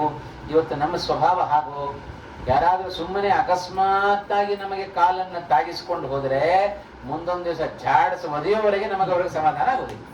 ಅಂಥ ಸ್ವಭಾವ ನಮ್ಮದು. ಆದರೆ ಸೀತಾದೇವಿ ಇಷ್ಟು ಕಷ್ಟ ಕೊಟ್ಟರು ಕೂಡ ಏನು ಮಾಡಬೇಡಪ್ಪ, ತಪ್ಪು ಯಾರು ಮಾಡೋದಿಲ್ಲ, ತಪ್ಪು ಜೀವನ ತಾನೇ ಮಾಡೋದು. ಹಾಗಾಗಿ ನಾವು ಮಾಡಿದ ತಪ್ಪು ಅದು ಕ್ಷಮಾರ್ಹ ಹೇಗೋ ಹಾಗೆ ಅವರು ಮಾಡಿದ ತಪ್ಪುಗಳನ್ನು ಕೂಡ ಕ್ಷಮಿಸಿ ಬಿಡು, ಅವರನ್ನು ಏನು ಮಾಡಬೇಡ ಅಂತ ಹನುಮಂತನಿಗೆ ಹೇಳಿದ ವ್ಯಕ್ತಿ ಇದೇ ಸೀತಾದೇವಿ. ಹಾಗಾಗಿ ಇವೆಲ್ಲ ರಾಮಾಯಣದ ಮೂಲಕ ನಮ್ಮ ಜೀವನಕ್ಕೆ ಎಂಥೆಂಥ ಗುಣಗಳನ್ನು ನಾವು ಅಳವಡಿಸಿಕೊಳ್ಳಬೇಕು. ಹಾಗಿದ್ದು ಯಾವಾಗಲೂ ಮತ್ತೊಬ್ಬರನ್ನ ಕ್ಷಮಿಸ್ತಾ ಹೋಗ್ಬಿಟ್ರೆ ಮನೆಯಲ್ಲಿ ಜಗಳಕ್ಕೆ ಅವಕಾಶವೇ ಇಲ್ಲಲ್ಲ. ನಿಶ್ಚಿಂತೆಯಾಗಿ ಅವರು ಇರ್ಬೋದು, ನಾವು ಇರ್ಬೋದು. ಹಾಗಾಗಿ ರಾಮಾಯಣ ನಮಗೆ ಆಧುನಿಕ ಜೀವನಕ್ಕೆ ಬಹಳ ಪ್ರಸ್ತುತವಾಗಿದೆ. ಆ ಸೀತಾದೇವಿಯ ಕುರಿತು ಎಲ್ಲರೂ ಕೂಡ ಆ ತ್ರಿಜಟೆಯ ಸ್ವಪ್ನವನ್ನ ತಾವು ಕಾಣ್ತಾ ಇದ್ದಾರೆ, ಎಲ್ಲವನ್ನ ಹೇಳಿದ್ಲು. ಹಾಗಾಗಿ ಇದೆಲ್ಲ ಅಪಶಕುನದ ಕುರುಹಗಳಿಗೂ ಇವೆಲ್ಲವೂ ಕೂಡ. ಹಾಗಾಗಿ ರಾಕ್ಷಸರೆಲ್ಲರಿಗೂ ಕೂಡ ವಿಪತ್ತು ಬಂದಿದೆ, ಸೀತಾದೇವಿಗೆ ಸಂಪತ್ತು ಒದಗಲಿಕ್ಕಿದೆ. ಸೀತಾದೇವಿಯ ಪರವಾಗಿ ಬಿದ್ದ ಸ್ವಪ್ನ, ರಾವಣನ ವಿರುದ್ಧವಾಗಿ ಬಂದ ಆ ದುಸ್ವಪ್ನ, ಎರಡನ್ನೂ ಕೂಡ ಆ ತ್ರಿಜಟೆ ಹೇಳ್ತಾ ಇದ್ದ. ಈ ತ್ರಿಜಟೆಯ ಸ್ವಪ್ನ ವೃತ್ತಾಂತ ಅದು ವಿವರಿಸ್ತಾ ಇದ್ದಾರೆ. ಎಲ್ಲ ರಾಕ್ಷಸ ಸ್ತ್ರೀಯರು ಮತ್ತೆ ನಿದ್ರೆಗೆ ಜಾರಿದ್ದಾರಂತೆ. ಹನುಮಂತ ಮೇಲ್ಗಡೆ ಕೂತು ನೋಡ್ತಾ ಇದ್ದಾನಂತೆ. ಏನು ಮಾಡೋದು, ಯಾವಾಗ ಸೀತೆಯನ್ನು ಭೇಟಿಯಾಗುವುದು? ಈಗಾಗಲೇ ಸೀತೆಯನ್ನು ನೋಡಿ ಬಹಳಷ್ಟು ಹೊತ್ತಾಯಿತು. ಅವನು ರಾವಣ ಬರುವುದಕ್ಕಿಂತ ಮುಂಚೆಯೇ ಬಂದು ಕೂತಿದ್ದಾನೆ ಹನುಮಂತ ಅಲ್ಲಿ ಆ ಮರದ ಮೇಲೆ. ಮರೆಯಾಗಿ ನಿಂತು ನೋಡೋಣ ಸೀತಾದೇವಿಯ ಸ್ಥಿತಿ, ನಾನೊಬ್ಬನೇ ಇದಕ್ಕೆ ಸಾಕ್ಷಿ ಆಗಬೇಕು, ನಾಳೆ ಲೋಕಕ್ಕೆ ಹೇಳಬೇಕು ಸೀತಾದೇವಿ ರಾವಣನ ಆಸ್ಥಾನದಲ್ಲಿ ಎಷ್ಟು ಕಷ್ಟಪಟ್ಟಿದ್ದಾಳೆ, ಏನೋ ಸುಖವಾಗಿದ್ದ ಇದ್ದು ಬಂದವಳು ಅಂತ ನಾವು ಭಾವಿಸೋದು ಬೇಡ.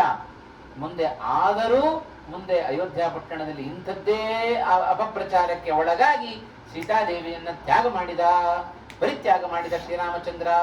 ಅವೆಲ್ಲ ಬಂದು ನಟನೆ, ನೆಪ ಮಾತ್ರ ಅಷ್ಟೇ. ಹಾಗಾಗಿ ಎಲ್ಲವೂ ಭಗವಂತನ ಇಚ್ಛಾನುಸಾರವಾಗಿಯೇ ನಡೆದದ್ದು. ಸೀತೆಯ ಪರಿತ್ಯಾಗ ಅಷ್ಟೇ ಯಾಕೆ, ಶ್ರೀರಾಮಚಂದ್ರನೇ ಹೇಳ್ತಾನೆ, ಜಗತ್ತಿನಲ್ಲಿ ನಡೆಯುವ ಎಲ್ಲ ಘಟನೆಗಳು ಕೂಡ ನನ್ನ ಇಚ್ಛೆಗನುಗುಣವಾಗಿ ನಡೆಯೋದು. ಇದನ್ನು ಯಾರಿಗೆ ಹೇಳಿದ ಮಾತು? ಅರಣ್ಯಕಾಂಡದಲ್ಲಿ ಹೇಳ್ತಾನೆ, ಲಕ್ಷ್ಮಣನಿಗೆ ಹೇಳುವ ಮಾತು. ಗೋದಾವರಿಯ ಕಡೆಗೆ ನಡ್ಕೊಂಡು ಹೋಗ್ತಾ ಇದ್ದಾರೆ ಮೂವರು ಕೂಡ, ರಾಮ ಲಕ್ಷ್ಮಣ ಸೀತೆ ಮೂವರು ಕೂಡ ಆ ಗೋದಾವರಿ ಸ್ನಾನಕ್ಕೆ ಅಂತ ಹೊರಡುವಾಗ ಇದ್ದಕ್ಕಿದ್ದ ಹಾಗೆ ಲಕ್ಷ್ಮಣನಿಗೆ ಭರತನ ನೆನಪಾಯಿತು. ಓ, ಭರತನು ಕೂಡ ನಮ್ಮ ಹಾಗೆ ಸರಿಯುವ ನದಿಯಲ್ಲಿ, ಅಲ್ಲೂ ಬಹಳ ಚಳಿ, ಅಯೋಧ್ಯೆ ನಿಜವಾಗ್ಲೂ ಈ ಚಳಿಯೇ ಇರುತ್ತೆ. ಆ ಸರಿಯುವ ನದಿ ಯಾವಾಗ ಹೋದ್ರೂ ಆ ಗಂಗೆ ನೀರಿನಂತೆ ಯಾವಾಗ ಹೋದ್ರೂ ತಣ್ಣಗೆ ಇರುತ್ತೆ. ನೀವು ಸ್ನಾನ ಮಾಡಿದವರಿಗೆ ಅದು ಅನುಭವಕ್ಕೆ ಬಂದಿರುತ್ತೆ. ಆ ಸರಿಯುವ ನದಿಯ ನೀರು ಕೂಡ ತಣ್ಣಗಿರುತ್ತೆ. ಇನ್ನು ಅದು ಚಳಿಗಾಲದಲ್ಲಂತೂ ಕೇಳೋದೇ ಬೇಡ, ಬಹಳ ತಂಪು. ಹಾಗಿರ್ಬೇಕಾದ್ರೆ ಭರತ ನಮ್ಮಂತೆ ಕಷ್ಟಪಡ್ತಾ ಇರ್ತಾನೆ. ಇಂಥ ಒಳ್ಳೆಯ ಭರತನಂಥ ಮಗನನ್ನ ಪಡೆದ ಕೈಕೇಯಿ, ದಶರಥನಂತ ಗಂಡನನ್ನ ಪಡೆದ ಕೈಕೇಯಿ ಅವಳು ಯಾಕೆ ಕ್ರೂರಿಯಾಗಿ ಬಿಟ್ಲು ಅಂತಂದು ಬಿಟ್ಟ. ಭರತನನ್ನ ಹೊಗಳುತ್ತಾ ಹೊಗಳುತ್ತಾ ಲಕ್ಷ್ಮಣ ಕೈಕೇಯಿಯನ್ನ ನಿಂದನೆ ಮಾಡ್ಲಿಕ್ಕೆ ಪ್ರಾರಂಭ ಮಾಡಿಬಿಟ್ಟ. ಕೂಡಲೇ ರಾಮನಿಗೆ ಸಿಟ್ಟು ಬಂತು. ಲಕ್ಷ್ಮಣ ಮುಚ್ಚಬಾಯಿ ಅಂತಂತ, ಬೇಕಾದರೆ ಭರತನನ್ನ ಇನ್ನೊಂದಿಷ್ಟು ಹೊಗಳು, ಸಂತೋಷದಿಂದ ಕೇಳುತ್ತೇನೆ, ಕೈಕೇಯಿಯನ್ನು ಮಾತ್ರ ನಿಂದನೆ ಮಾಡಬೇಡ ಅಂತಂತ. ಎಂಥ ಗುಣ ನೋಡ್ರಿ ಶ್ರೀರಾಮಚಂದ್ರನ ಗುಣ. ಕಾಡಿ ಕಳಿಸಿದ್ದಾಳೆ ಪಾಪ ನಿರಪರಾಧಿಯಾದ ಶ್ರೀರಾಮಚಂದ್ರನನ್ನ. ಅಂಥವಳ ಮೇಲೂ ಕರುಣೆಯನ್ನು ತೋರಬೇಕಾದರೆ ಆ ಕರುಣಾಮೂರ್ತಿ ಶ್ರೀರಾಮಚಂದ್ರ ಎಂದಿಗೂ ಕೂಡ ಮತ್ತೊಬ್ಬರಲ್ಲಿ ಒಂದು ಸಣ್ಣ ದೋಷವನ್ನು ಕಾಣೋದಿಲ್ಲ. ರಾಮಚಂದ್ರನ ದೃಷ್ಟಿ ಹೇಗೆ ಅಂದರೆ, ಯಾರಾದ್ರೂ ಎದುರುಗಡೆ ನಿಂತರೆ ಇವರಲ್ಲಿ ಏನಾದ್ರೂ ಗುಣ ಇದೆಯಾ ಅಂತ ಹುಡುಕ್ತಾ ಇದ್ದಂತೆ. ನಾವು ಹೇಗೆ ಎಷ್ಟು ಗುಣಗಳಿದ್ರೂ ಕೂಡ ಯಾವ್ದಾದ್ರು ಒಂದಾದ್ರೂ ದೋಷ ಸಿಗುತ್ತೋ ಅಂತ ನಾವು ಹುಡುಕ್ತಾ ಇರ್ತೇವೆ. ಆದರೆ ರಾಮಚಂದ್ರ ಅವನಲ್ಲಿ ಎಷ್ಟು ದೋಷಗಳಿದ್ರು ಒಂದು ಗುಣ ಇದೆಯಾ ಅಂತ ಹುಡುಕ್ತಾ ಇದ್ದ. ಸಿಕ್ಕರೆ ಒಂದು ಗುಣ, ಆ ಗುಣವನ್ನೇ ಎತ್ತಿ ಹಿಡಿತಾ ಇದ್ದ ಆ ವ್ಯಕ್ತಿಗಳಲ್ಲಿ. ಇವತ್ತು ನಾವು ದೋಷ ಇಲ್ಲದೆ ಹೋದರೂ ದೋಷಾರೋಪಣೆ ಮಾಡಿ ಆ ವ್ಯಕ್ತಿಗಳನ್ನ ಕೆಳಗೆ ಹಾಕ್ತೇವೆ ನಾವು. ನಮ್ಮ ಸ್ವಭಾವಕ್ಕೂ ಶ್ರೀರಾಮಚಂದ್ರನ ಸ್ವಭಾವಕ್ಕೂ ಎಷ್ಟು ವ್ಯತ್ಯಾಸ ಇದೆ. ಹಾಗಾಗಿ ಎಂದೂ ಕೂಡ ಮತ್ತೊಬ್ಬರಲ್ಲಿ ದೋಷವನ್ನ ಎಣಿಸುವ ಕೆಲಸ ಅದು ನಮ್ಮದಲ್ಲ. ಹಾಗಾಗಿ ಏನಾದರೂ ಗುಣ ಕಂಡಿತೋ ಅದನ್ನ ಜಗತ್ತಿಗೆ ತೋರ್ಪಡಿಸು, ಇಲ್ಲದೆ ಹೋದರೆ ಬಾಯಿ ಮುಚ್ಚಿಕೊಂಡು ಸುಮ್ಮನೆ ಇರಬೇಕು. ಹಾಗಾಗಿ ಇದೆಲ್ಲ ರಾಮನಿಂದ, ರಾಮಾಯಣದ ಮೂಲಕ ನಮ್ಮ ಜೀವನದಲ್ಲಿ ಅಳವಡಿಸಿಕೊಳ್ಳಬೇಕಾದ ಗುಣಗಳಿದು. ಹಾಗಾಗಿ ರಾಮಚಂದ್ರ ಅಲ್ಲಿ ಹೇಳಿದ, ಕೈಕೇಯಿಯನ್ನು ನಿಂದನೆ ಮಾಡಬೇಡ, ನಾನು ಕಾಡಿಗೆ ಬರ್ಲಿಕ್ಕೆ ನನ್ನದೇ ಇಚ್ಛೆಯಪ್ಪ. ಹಾಗಾಗಿ ಅವಳೇನು ಮಾಡ್ತಾಳೆ ಕೈಕೇಯಿ, ಆ ಕೈಕೇಯಿ ನಿಮಿತ್ತ ಮಾತ್ರ, ಅವಳನ್ನು ನಿಂದನೆ ಮಾಡಬೇಡ ಅಂತ ಲಕ್ಷ್ಮಣನ ಬಾಯಿಯನ್ನು ಮುಚ್ಚಿಸಿದವ ಶ್ರೀರಾಮಚಂದ್ರ. ಹಾಗಾಗಿ ಸೀತಾದೇವಿಯದ್ದು ಅದೇ ಮನೋಭಾವ ಹನುಮಂತನನ್ನು ಕುರಿತು ಹೇಳಿದ್ದು. ಇದೆಲ್ಲ ರಾಕ್ಷಸ ಸ್ತ್ರೀಯರು ಒಂದು ನಿಮಿತ್ತ ಮಾತ್ರ. ಹಾಗಾಗಿ ಇವರು ಯಾರು ತಪ್ಪಿತಸ್ಥರಲ್ಲ, ಹನುಮಂತ ಇವರನ್ನೆಲ್ಲ ಬಿಡುಬಿಡು ಅಂತ ಆ ಹನುಮಂತನಿಗೆ ಹೇಳಿದ ವ್ಯಕ್ತಿ ಅವಳು ಸೀತಾದೇವಿ. ಹಾಗಾಗಿ ಹನುಮಂತ ಇದೇ ಸಂದರ್ಭ ಅಂತ ತಿಳಿದುಕೊಂಡು ಮರದ ಹೆಸರು ನಿಧಿ ಸರ್ವಗುಣಾನಾಂ ಹಿ ವಾರಿಣಾಮಿವ ವಾರಿಧಿ. ಹೇಗೆ ನೀರಿಗೆ ಸಮುದ್ರವು ಆಶ್ರಯವಾಗಿದೆಯೋ ಅದರಂತೆ ಗುಣಗಳಿಗೆ ಆಶ್ರಯನಾದವ ಶ್ರೀರಾಮಚಂದ್ರ. ಎಷ್ಟು ಗುಣಗಳಿದೆ. ರಾಮಾಯಣದ ಪ್ರಾರಂಭ ಆದದ್ದೇ ಅಲ್ಲಿಂದ. ಬಾಲಕಾಂಡದ ಪ್ರಾರಂಭದಲ್ಲಿ ಮೊದಲನೆಯ ಸರ್ಗದಲ್ಲಿಯೇ ವಾಲ್ಮೀಕಿಗಳು ನಾರದರ ಬಳಿಯಲ್ಲಿ ಕೇಳ್ತಾರೆ. ಸುಮಾರು 16 ಶ್ಲೋಕಗಳ ಮೂಲಕ ಅನೇಕ ಗುಣಗಳಿಂದ ಉಲ್ಲೇಖ ಮಾಡುತ್ತಾರೆ ವಾಲ್ಮೀಕಿಗಳು.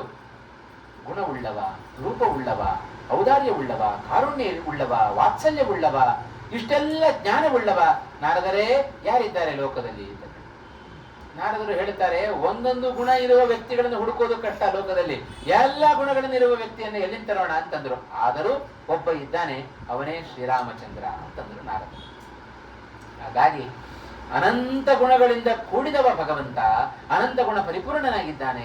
ಹಾಗಾಗಿ ಅದೇ ಅಂಶವನ್ನ ಇಲ್ಲಿ ಹನುಮಂತ ಸರ್ವಗುಣಾನಾಂ ನಿಧಿ, ಎಲ್ಲ ಕಲ್ಯಾಣ ಗುಣಗಳಿಗೆ ರಾಮಚಂದ್ರ ಅವ ನಿಧಿ, ಅವ ಆಶ್ರಯನಾಗಿದ್ದಾನೆ. ಹೇಗೆ ನೀರಿಗೆ ಸಮುದ್ರ ಆಶ್ರಯವಾದಂತೆ, ನೀರಿನಲ್ಲಿರುವ ಸಮುದ್ರದ ಕಣಗಳನ್ನು ಎಣಿಸಲಿಕ್ಕೆ ಸಾಧ್ಯವೋ? ಎಣಿಸಿ, ಒಂದೊಂದೇ ಹನಿ, ಒಂದೊಂದೇ ಡ್ರಾಪ್ ಎಣಿಸ್ರಿ ನೋಡೋಣ. ಜೀವನ ಪೂರ್ತಿ ಕೂತರೂ ಸಮುದ್ರದ ನೀರಿನ ಹನಿಗಳನ್ನು ಎಣಿಸಲಿಕ್ಕೆ ಹೇಗೆ ಸಾಧ್ಯ ಇಲ್ಲವೋ, ಭಗವಂತನ ಗುಣಗಳನ್ನು ಕೂಡ ನಮ್ಮಿಂದ ಲೆಕ್ಕ ಹಾಕ್ಲಿಕ್ಕೆ ಸಾಧ್ಯ ಇಲ್ಲ. ನಮ್ಮಿಂದ ಯಾಕ್ರಿ? ಲಕ್ಷ್ಮೀದೇವಿಯಿಂದಲೇ ಲೆಕ್ಕ ಹಾಕ್ಲಿಕ್ಕೆ ಆಗ್ತಾ ಇಲ್ಲ. ನರಮಾಪಿ ಪದಾಂಗುಲೀಲ ಸನ್ನಕ ದೂರಾಜದ ಅನಂತ ಸದ್ಗುಣಾನ್ ಗಣಯತ್ಯನಾರತಂ. ಭಗವಂತನ ಪಾದಾರವಿಂದಗಳ ಬಳಿಯಲ್ಲಿ ಕುಳಿತುಕೊಂಡು ಭಗವಂತನ ಪಾದದ ಅಂಗುಷ್ಠದ ನಖದ ಧೂಳಿನಲ್ಲಿರುವ ಗುಣಗಳನ್ನು ಲೆಕ್ಕ ಹಾಕ್ತಾ ಇದ್ರು ಕೂಡ ಲಕ್ಷ್ಮೀದೇವಿಗೆ ಎಣಿಸಲಿಕ್ಕೆ ಆಗ್ತಾ ಇಲ್ಲ. ಅಷ್ಟು ಅಪಾರವಾದ ಗುಣಗಳನ್ನು ಹೊಂದಿದವ. ಆದ್ದರಿಂದಲೇ ಹನುಮಂತ ಹೇಳಿದ, ಸರ್ವಗುಣಾನಾಂ ನಿಧಿ. ಸಮುದ್ರದಂತೆ ಇದ್ದಾನೆ ಶ್ರೀರಾಮಚಂದ್ರ. ರಾಮನನ್ನ ಹೊಗಳುತ್ತಾ ಇದ್ದಾನೆ. ಕಾಂತೋಸ್ಯಾಹ ಪಿತೃ ಸಂದೇಶಾತ್ ಕಾಂತಾರಂ ಸಮಾವಿಶತ್. ಇಂಥ ಸಕಲ ಗುಣಗಳಿಗೆ ನಿಧಿಯಾದ ಶ್ರೀರಾಮಚಂದ್ರ ತನ್ನ ತಂದೆಯ ಮಾತಿನಂತೆ ಹೆಂಡತಿಯ ಜೊತೆ ಕೂಡಿಕೊಂಡು ಕಾಡಿಗೆ ಬಂದು ಬಿಟ್ಟ ಶ್ರೀರಾಮಚಂದ್ರ. ಇದನ್ನೆಲ್ಲ ಹೇಳ್ತಾ ಇದ್ದಾನೆ. ಸೀತಾದೇವಿ ಕೆಳಗಡೆ ಕೂತ್ಕೊಂಡು ಕೇಳ್ತಾ ಇದ್ದಾರೆ. ರಾಮ ಅನ್ನುವ 2 ಅಕ್ಷರ ಬಂದು ಬಿಡ್ತಾ ಇಲ್ವೋ, ಮೈಯೆಲ್ಲ ರೋಮಾಂಚನ ಆಯಿತು ಸೀತಾದೇವಿ. ಏನಿದು? ಈ ಒಂದು ರಾಕ್ಷಸರ ನಡುವೆ ನನ್ನನ್ನು ಬಿಟ್ಟರೆ ಮತ್ಯಾರು ರಾಮನ ಧ್ಯಾನವನ್ನು ಮಾಡುವವರಿದ್ದಾರೆ ಇಲ್ಲಿ? ಆಲೋಚನೆ ಬಂತು. ಚುರುಕಾದ್ಲು ಸೀತೆ. ಎಲ್ಲಿಂದ ಧ್ವನಿ ಬರ್ತಾ ಇದೆ ನೋಡ್ತಾ ಇದ್ದಾಳೆ. ರಾಮ ರಾಮ ರಾಮನ ಗುಣಗಳನ್ನ ಗಾನ ಮಾಡ್ತಾ ಇದ್ದಾನೆ. ಅಸ್ಯಾಹ ಕಾಂತಃ, ಈ ಸೀತಾದೇವಿಯ ಕಾಂತ ಶ್ರೀರಾಮಚಂದ್ರ ಏನಿದ್ದಾನೆ, ಪಿತೃ ಸಂದೇಶಾತ್ ಕಾಂತಾರಂ ಸಹ ಸಮಾವಿಶತ್. ಹೆಂಡತಿಯ ಜೊತೆ ಕೂಡಿಕೊಂಡು ಕಾಂತಾರ ಅಂದ್ರೆ ವನವನ್ನ ಪ್ರವೇಶ ಮಾಡಿಬಿಟ್ಟ. ಯಾಕೆ? ತಂದೆಯ ಮಾತಿನಂತೆ. ಪಿತೃವಾಕ್ಯ ಪರಿಪಾಲಕ ಶ್ರೀರಾಮಚಂದ್ರ. ಅಯೋಧ್ಯಾಕಾಂಡದಲ್ಲಿ ವಾಲ್ಮೀಕಿಗಳು ಬಹಳ ಚೆನ್ನಾಗಿ ವರ್ಣನೆ ಮಾಡುತ್ತಾರೆ. ಬಹಳ ವಿಚಿತ್ರವಾದ ಸಂಬಂಧ ದಶರಥ ಹಾಗೂ ರಾಮಚಂದ್ರನದ್ದು. ದಶರಥ ಬಹಳ ದುಃಖ ಪಡ್ತಾ ಇದ್ದಾನೆ. ಕೈಕೇಯಿ ಹೇಳಿದ್ದು ಸುಮಂತ್ರನಿಗೆ ಹೇಳ್ತಾ ಇದ್ದಾಳೆ, ಹೋಗು ರಾಮಚಂದ್ರನನ್ನ ಕರ್ಕೊಂಡ್ ಬಾ. ದಶರಥ ಅವನಿಗೇನೋ ಹೇಳಬೇಕಂತೆ, ರಾಮ ಬಂದರೆ ಮಾತ್ರ ಹೇಳ್ತಾನಂತೆ ಅಂತ ಹೇಳಿಬಿಟ್ಲು ಕೈಕೇಯಿ. ಆಯಿತು ಅಂತ ಕರ್ಕೊಂಡ್ ಬರಲಿಕ್ಕೆ ಅಂತ ಸುಮಂತ್ರ ತಾನು ಹೋಗ್ತಾನೆ. ದಶರಥನಿಗೆ ಇನ್ನೂ ದುಃಖ ಜಾಸ್ತಿ ಆಗಿದೆ. ರಾಮ ಬರ್ತಾನೆ. ರಾಮ ಬಂದು ಏನು ಮಾಡಬೇಕು? ನನ್ನ ಮಾತನ್ನ ಧಿಕ್ಕರಿಸಬೇಕು ಶ್ರೀರಾಮಚಂದ್ರ ಅಂತ ಬಯಸ್ತಾ ಇದ್ದಾನೆ. ಯಾರಾದ್ರೂ ಜಗತ್ತಿನಲ್ಲಿ ಹೀಗುಂಟೇನ್ರಿ? ಇವತ್ತು ಎಲ್ಲ ತಂದೆಯರ ದುಃಖ ಏನು? ಅಯ್ಯೋ ನನ್ನ ಮಗ ನನ್ನ ಮಾತನ್ನು ಕೇಳೋದಿಲ್ವಲ್ಲ ಅಂತ ದುಃಖ ಪಟ್ರೆ, ದಶರಥ ದುಃಖ ಪಡ್ತಾ ಇದ್ದಾನೆ, ಅಯ್ಯೋ ನನ್ನ ಮಗ ನನ್ನ ಮಾತನ್ನು ಕೇಳಿ ಬಿಡ್ತಾನಲ್ಲ ಅಂತ ದುಃಖ ಪಡ್ತಾ ಇದ್ದಾನೆ. ಈಗ ಆಗಬೇಕು ಅಂತ ಆದರೆ ಎಷ್ಟರ ಮಟ್ಟಿಗೆ ಅವನ ಪಿತೃವಾಕ್ಯ ಪರಿಪಾಲನೆ ಎನ್ನುವ ಗುಣವನ್ನ ಶ್ರೀರಾಮಚಂದ್ರ ತಾನು ತೋರಿಸಿದ್ದಾನೆ ಅನ್ನೋದನ್ನ ರಾಮಾಯಣ ನಮಗೆ ಎತ್ತಿ ಹಿಡಿತಾ ಇದೆ. ಹಾಗಾಗಿ ರಾಮಚಂದ್ರ ಬರಬೇಕು. ಅಬ್ಬಾ ನಿನ್ನ ಮಾತನ್ನು ನಾನು ಒಪ್ಪೋದಿಲ್ಲ ಅಂತ ಧಿಕ್ಕಾರ ಮಾಡಬೇಕು. ನನ್ನ ಮಾತನ್ನು ಒಪ್ಪಿಕೊಳ್ಳಬಾರದು. ಅವನ ಪಾಲಿಗೆ ದೊರೆತ ಸಿಂಹಾಸನವನ್ನ ರಾಮಚಂದ್ರ ಏರಬೇಕು ಅಂತ ದಶರಥ ಬಯಸಿದ. ಅಬಾಲ ವೃದ್ಧರಾಗಿ ರಾಮ ಹೋಗಬೇಡ, ರಾಮ ಹೋಗಬೇಡ ಯಾರು ತಡೆದರೂ ಕೂಡ ರಾಮ ಮಾತ್ರ ಅಯೋಧ್ಯೆಯಲ್ಲಿ ಕೂಡ್ಲಿಲ್ಲ. ಕಾಡಿಗೇ ಹೊರಟ ಶ್ರೀರಾಮಚಂದ್ರ. ನಮಗೇನಾದ್ರೂ ಇಂಥ ಪರಿಸ್ಥಿತಿ ಬಂದಿದ್ರೆ ನಾವೇ ಹೋಗಬೇಕು ಅಂತ ಅನ್ಕೊಂಡಿದ್ವಿ, ಇವರು ತಡೆದ್ರು ಅಂತ ಕೂತ್ವಿ, ಇಲ್ಲದೆ ಹೋದ್ರೆ ಹೋಗ್ತಾ ಇದ್ನೇನೋ ಅಂತ ನಾವು ಕಾರಣವನ್ನು ಕೊಡ್ತಾ ಇದ್ವಿ. ಆದರೆ ರಾಮಚಂದ್ರ ಮನಸ್ಸಿನಲ್ಲಿ ಹೇಳ್ಕೊಳ್ತಾ ಇದ್ದಾನೆ, ಇಷ್ಟು ತಡಿತಾ ಇದ್ದಾರೆ, ನಾನ್ ಬಂದದ್ದು ಅಯೋಧ್ಯ ಪಟ್ಟಣದ ಸಿಂಹಾಸನ ಏರ್ಲಿಕ್ಕಲ್ಲ, ಕಾಡಿಗೆ ಹೋಗಬೇಕು ಅಂತಲೇ ಬಂದದ್ದು ಅಂತ ರಾಮಚಂದ್ರ ಅಂತ. ಯಾಕೆಂದ್ರೆ ಒಂದು ವೇಳೆ ಏನಾದ್ರೂ ಶ್ರೀರಾಮಚಂದ್ರ ಕಾಡಿಗೆ ಹೋಗದೆ ಇದ್ದಿದ್ರೆ ಏನ್ ಮಾಡಿದ ಶ್ರೀರಾಮಚಂದ್ರ? 14 ವರ್ಷಗಳ ಕಾಲ ಕಾಡಿಗೆ ಹೋಗಬೇಕು ಅಂತ ತೀರ್ಮಾನ ಆದದ್ದು. ಅದರಲ್ಲಿ ಪ್ರಾರಂಭದ 10 ವರ್ಷಗಳ ಕಾಲ ಎಲ್ಲ ಇಡೀ ಸಮಗ್ರ ಕಾಡನ್ನ ಸಂಚಾರ ಮಾಡಿ ಯಾರ್ಯಾರು ಅನುಗ್ರಹಕ್ಕೆ ಪಾತ್ರರೋ ಅವರಿಗೆಲ್ಲ ಅನುಗ್ರಹ ಮಾಡಿದ. ಯಾರ್ಯಾರಿಗೆ ಅವಗ್ರಹವನ್ನು ಮಾಡಬೇಕೋ ಅವರನ್ನೆಲ್ಲ ಸಂಹಾರ ಮಾಡಿದ. ಇದೇ ರಾಮಚಂದ್ರ ಮಾಡಿದ ಕೆಲಸ. ಶರಭಂಗರಿಗೆ ಅನುಗ್ರಹ ಮಾಡಿದ, ಕುಹನಿಗೆ ಅನುಗ್ರಹ ಮಾಡಿದ, ಅಗಸ್ತ್ಯರಿಗೆ ಅನುಗ್ರಹ ಮಾಡಿದ, ಶಬರಿಗೆ ಅನುಗ್ರಹ ಮಾಡಿದ, ಬೇಕಾದಷ್ಟು ಜನರಿಗೆ ಅನುಗ್ರಹ ಮಾಡ್ತಾ ಇದ್ದಾನೆ ಶ್ರೀರಾಮಚಂದ್ರ. ಏನಾದ್ರೂ ಒಂದು ವೇಳೆ ರಾಮಚಂದ್ರ ನಾಡಿನಲ್ಲಿಯೇ ಕೂತು ಬಿಟ್ಟಿದ್ರೆ ಇವ್ರು ಯಾರು ನಾಡಿಗೆ ಬರ್ತಾ ಇರ್ಲಿಲ್ಲ, ಯಾರು ಅಯೋಧ್ಯ ಪಟ್ಟಣಕ್ಕೆ ಬರ್ತಾ ಇರ್ಲಿಲ್ಲ. ರಾಮನ ಗುಣ, ಭಗವಂತನ ಗುಣ ಏನಪ್ಪಾ ಅಂದ್ರೆ ಅನುಗ್ರಹ ಮಾಡ್ಲಿಕ್ಕೂ ತಾನೇ ಬರ್ತಾನೆ, ಅವಗ್ರಹ ಮಾಡ್ಲಿಕ್ಕೂ ತಾನೇ ಬರ್ತಾನೆ, ತಾನೇ ಹೋಗ್ತಾನೆ. ರಾವಣನನ್ನ ಕೊಲ್ಲಬೇಕು, ಹೌದು, ಎಲ್ಲಿಗೆ ಹೋದ ಶ್ರೀರಾಮಚಂದ್ರ? ರಾವಣ ಇದ್ದಲ್ಲಿಗೆ ಹೋಗಿ ಅವನನ್ನು ಸಂಹಾರ ಮಾಡ್ತಾ ಇದ್ದಾನೆ. ಗಜೇಂದ್ರನಿಗೆ ಅನುಗ್ರಹ ಮಾಡಿದ, ಅಲ್ಲೇ ಕೂತ್ಕೊಂಡು ಅನುಗ್ರಹ ಮಾಡಬಹುದಿತ್ತಲ್ಲ. ಭೂಮಿಗಿಳಿದು ಬಂದ ಭಗವಂತ ರಾಮನಾಗಿ ಕೃಷ್ಣನಾಗಿ ಅವತಾರವನ್ನ ಮಾಡಿದ್ಯಾಕೆ? ಭಕ್ತರಿಗೆ ಅನುಗ್ರಹವನ್ನ ಮಾಡಬೇಕು ಅಂತಾದ್ರೆ ನಾನವರ ಬಳಿಗೆ ಹೋಗಬೇಕು. ಒಮ್ಮೆ ಹೀಗೆ ಆಯ್ತಂತೆ. ಲಕ್ಷ್ಮೀದೇವಿ ಜೊತೆಗೆ ಶೇಷಶಾಹಿಯಾಗಿ ಮಲಗಿದ್ದಾನೆ ಭಗವಂತ. ಇದ್ದಕ್ಕಿದ್ದಾಗ ಹೊರಟು ಬಿಟ್ಟ ಭಗವಂತ ನಾರಾಯಣ. ಲಕ್ಷ್ಮೀದೇವಿಗೆ ಆಶ್ಚರ್ಯ ಆಯ್ತು. ಏನು ಇದಕ್ಕಿದ್ದಾಗ ಏನು ಹೇಳದೆ ಕೇಳದೆ ಮನೆಯವರೆಲ್ಲ ಹೋಗ್ತಾ ಇದ್ದಾರಲ್ಲ, ಎಲ್ಲಿಗೆ ಹೋಗ್ತಾ ಇದ್ದೀರಿ ಅಂತ ಕೇಳಿದ್ಲು ಲಕ್ಷ್ಮೀದೇವಿ. ಭಗವಂತ ವೈಕುಂಠದ ಮಹಾದ್ವಾರದಲ್ಲಿ ಉತ್ತರ ಕೊಡ್ತಾ ಇದ್ದಾನಂತೆ. ಕೆಳಗಡೆ ನನ್ನ ಭಕ್ತ ಕರೀತಾ ಇದ್ದಾನೆ, ಅಲ್ಲಿಗೆ ಹೋಗ್ತೇನೆ ಅಂತಂದಂತೆ ಸ್ವಾಮಿ. ಅದಕ್ಕೆ ಶ್ರೀಮದ್ ಆಚಾರ್ಯ ಒಂದು ಮಾತು ಹೇಳ್ತಾರೆ. ಭಗವಂತನ ಗುಣವನ್ನ ಗಾನ ಮಾಡುವಾಗ ಶ್ರೀಮದ್ ಆಚಾರ್ಯರು ಭಗವಂತನಿಗೆ ಹೇಳಿದ್ದು ಏನಪ್ಪ ಭಗವಂತನ ಕೆಲಸ ಅಂದ್ರೆ, ಅಸ್ಮದಿಷ್ಟೈಕ ಕಾರ್ಯಾಯ ಪೂರ್ಣಾಯ ಹರಯೇ ನಮಃ. ನಮ್ಮ ದಿನಚರಿ ದಿನ ದಿನಕ್ಕೆ ಬದಲಾಗ್ತಾ ಇರುತ್ತೆ. ಇವತ್ತೊಂದು, ನಾಳೆ ಒಂದು, ನಾಡಿದ್ದೊಂದು. ಆದ್ರೆ ಭಗವಂತನನ್ನ ಕೇಳ್ರಿ, ಸ್ವಾಮಿ ಇವತ್ತೇನು ನಿನ್ನ ದಿನಚರಿ, ಇವತ್ತಿನ ಕೆಲಸ ಏನು? ಭಗವಂತನ ಉತ್ತರ ಒಂದೇ, ಯಾವ ನನ್ನ ಭಕ್ತ ಏನನ್ನ ಕೇಳುತ್ತಾನೋ ಅದನ್ನ ಕೊಡಬೇಕು, ಅದೇ ನನ್ನ ಕೆಲಸ. ನಾಳೆ ಏನ್ ಕೆಲಸ? ನಾಳೆನೂ ಇದೆ, ನಾಡಿದ್ದು ಇದೆ. ಇದೇ ಕೆಲಸ ಭಗವಂತನಿಗೆ. ತನ್ನ ಭಕ್ತರ ಅಭಿಷ್ಟವನ್ನ ಪೂರ್ಣೆ ಮಾಡೋದೇ ಭಗವಂತನ ಕೆಲಸ. ಇಂಥ ಕರುಣಾಮೂರ್ತಿ ವಾತ್ಸಲ್ಯವನ್ನು ಪಡೆದಿರತಕ್ಕಂತಹ ವ್ಯಕ್ತಿ ಶ್ರೀರಾಮಚಂದ್ರನಲ್ಲಿ ನಾವು ಮೊರೆ ಹೋಗದೆ ಅವರಿವರಲ್ಲಿ ನಾವು ಕೈ ಚಾಚುತ್ತೇವೆ. ಲೋಕದಲ್ಲಿ ಬೇಕಾದಷ್ಟು ಸಂಸಾರದಲ್ಲಿ ವ್ಯಾಪೃತರಾಗಿ ನಾವು ಕಾಲವನ್ನು ಕಡಿತಾ ಇದ್ದೇವೆ ಅಂತ ಆದರೆ, ಇಲ್ಲ ರಾಮನಾಮ ಪಾಯಸಕ್ಕೆ ಬೆಲೆ ಉಂಟೇನು, ವಿಠಲನಾಮ ಸಕ್ಕ ತುಪ್ಪ ಬೆರೆಸಿ ಬಾಯಿ ಚಪ್ಪರಿಸಿರೋ ಅಂತ ಹೇಳ್ತಾ ಇರಬೇಕಾದ್ರೆ ದಾಸರು ಇದನ್ನೆಲ್ಲ ರಾಗವಾಗಿ ಹಾಡಿಬಿಡುತ್ತೇವೆ. ನಮ್ಮ ಜೀವನಕ್ಕೆ ಬರೋದು ಯಾವಾಗ? ನಮ್ಮ ಜೀವನಕ್ಕೆ ಇವೆಲ್ಲ ತಂದುಕೊಳ್ಳದ ಹೊರತು ನಮಗೆ ಸಂಸಾರದಿಂದ ಬಿಡುಗಡೆ ಇಲ್ಲ. ನಿರಂತರ ದುಃಖವೇ. ಸಂಸಾರ ಇಸಿಕೊಟ್ಟು ದುಃಖ, ಮತ್ತೇನಲ್ಲ ಬೇರೆ. ಅದು ಏನೋ ಭಾರಿ ಸುಖ ಅಂತ ನಾವು ತಿಳ್ಕೊಳ್ಳೋದು ಬೇಡ. ಸಂಸಾರ ಅಂದ್ರೆ ಅದು ದುಃಖವೇ. ಒಂದೊಂದು ರೀತಿಯಾದ ದುಃಖ ದಿನ ದಿನೇ ನಮಗ್ ಬರ್ತಾ ಇರುತ್ತೆ. ಹಾಗಾಗಿ ಹನುಮಂತ ತಾನು ಹೇಳ್ತಾ ಇದ್ದಾನೆ, ಕಾಂತಃ ಅಸ್ಯ ಪಿತೃ ಸಂದೇಶಾತ್ ಕಾಂತಾರಂ ಸಹ ಸಮಾವಿಶತ್ ಕಾಂತಾಸಕ್ತ ಮನ ಪ್ರಾಯಾತ್ ಕಾಂತಾ ತಸ್ಯ ಚ ಜಾನಕಿ. ಅಂತ ಕಾಂತಾರವನ್ನ ವನವನ್ನ ಪ್ರವೇಶ ಮಾಡಿದ ಆ ದಾಶರಥಿ ಅಂದ್ರೆ ಶ್ರೀರಾಮಚಂದ್ರನ ಮಡದಿ ಅವಳು ಜಾನಕಿ. ಇಲ್ಲೇ ಕೂತಿದ್ದಾಳೆ ಕೆಳಗೆ. ರಾಮನ ಹೆಸರನ್ನ ಹೇಳಿದ, ಸೀತೆಯ ಹೆಸರನ್ನ ಹೇಳ್ತಾ ಇದ್ದಾನೆ. ಅಷ್ಟಕ್ಕೆ ನಿಲ್ಲಿಸಲಿಲ್ಲ. ಅಂಥ ಶ್ರೀರಾಮಚಂದ್ರ ಕಾಡಿನಲ್ಲಿ ಸಂಚಾರವನ್ನು ಮಾಡುವಾಗ ರಾವಣ ಆ ಜಾನಕಿಯನ್ನ ಅಪಹರಣ ಮಾಡಿದ. ರಾಮಚಂದ್ರ ಸೀತೆಯನ್ನ ಕಳೆದುಕೊಂಡದ್ದಕ್ಕೆ ಭಾರೀ ವಿಲಾಪವನ್ನ ಪಟ್ಟ. ಸುಗ್ರೀವನ ಸ್ನೇಹ ಬೆಳಿತು, ವಾಲಿಯ ನಿಗ್ರಹ ಆಯಿತು, ಹನುಮಂತನಿಗೆ ಅನುಗ್ರಹ ಆಯಿತು. ಆ ಹನುಮಂತ ಲಂಕಾಪಟ್ಟಣಕ್ಕೆ ಬಂದದ್ದಾಯಿತು, ಲಂಕಾಪಟ್ಟಣಕ್ಕೆ ಬಂದು ಸೀತೆಯನ್ನ ನೋಡಿದ್ದು ಆಯಿತು ಅಂತ ಅಂದ್ಬಿಟ್ಟ ಹನುಮಂತ. ಇಷ್ಟು ಮರದ ಮೇಲೆ ಕೂತ್ಕೊಂಡು ಹೇಳ್ತಾ ಇದ್ದಾನೆ. ಎಲ್ಲ ಶ್ಲೋಕ ರೂಪದಲ್ಲಿ ಹೇಳ್ತಾರೆ ವಾಲ್ಮೀಕಿಗಳು. ಶ್ಲೋಕ ಹೇಳಲಿಕ್ಕೆ ಹೋಗಲಿಲ್ಲ ಅಷ್ಟೇ ನಾನು ಅಂತ, ಸಮಯ ಆಗತ್ತೆ ಅಂತ. ಇಷ್ಟೆಲ್ಲ ಹನುಮಂತ ಹೇಳ್ತಾ ಇದ್ದಾನೆ. ಸೀತಾದೇವಿ ಕೇಳ್ತಾ ಇದ್ದಾಳೆ, ರಾಮ ಇಷ್ಟೆಲ್ಲ ದುಃಖ ಪಡ್ತಾ ಇದ್ದಾನು ನನ್ನನ್ನು ಕಳ್ಕೊಂಡು. ಹನುಮಂತ ಯಾರು, ವಾಲಿ ಯಾರು, ಸುಗ್ರೀವ ಯಾರು, ವಾಲಿಯ ನಿಗ್ರಹ ಅಂದ್ರೇನು, ಹನುಮಂತ ಎಲ್ಲಿದ್ದಾನೆ ಇವ ಹನುಮಂತ? ಹನುಮಂತ ಬಂದದ್ದು ಆಯ್ತು, ಜಾನಕಿಯನ್ನು ನೋಡಿದ್ದು ಆಯ್ತು ಅಂತ ಹೇಳ್ತಾ, ಎಲ್ಲಿದ್ದಾನೆ, ಎಲ್ಲಿಂದ ಬರ್ತಾ ಇದೆ ಈ ಧ್ವನಿ? ಎಲ್ಲಾ ಕಡೆ ನೋಡ್ತಾ ಇದ್ದ. ತಲೆ ಎತ್ತಿ ನೋಡಿದ್ಲು, ಅಲ್ಲಿ ಹನುಮಂತ ಕೂತಿದ್ದಾನೆ. ಸಣ್ಣ ಇಷ್ಟೇ ಇಟ್ಟು ಬೆಂಕಿನ ಗಾತ್ರದ ಹನುಮಂತ ಕೂತಿದ್ದಾನೆ. ನೋಡ್ತಾ ಇದ್ದಾಳೆ. ಸುಂದರವಾದ ರೂಪ ಹನುಮಂತ. ನೇರವಾಗಿ ಯಾವಾಗ ಸೀತಾದೇವಿಯ ದೃಷ್ಟಿ ತನ್ನ ಮೇಲೆ ಬಿತ್ತೋ ಕೂಡಲೇ ಮೇಲಿಂದ ಕೆಳಗೆ ಹಾರಿದ ಕೂಡಲೇ ಕಮಲದಂಥ ಪಾದಗಳು ಸೀತಾದೇವಿಯ ಪಾದಗಳು. ಆ ಪಾದಗಳನ್ನು ಮುಟ್ಟಿ ನಮಸ್ಕಾರ ಮಾಡಿದ ಹನುಮಂತ.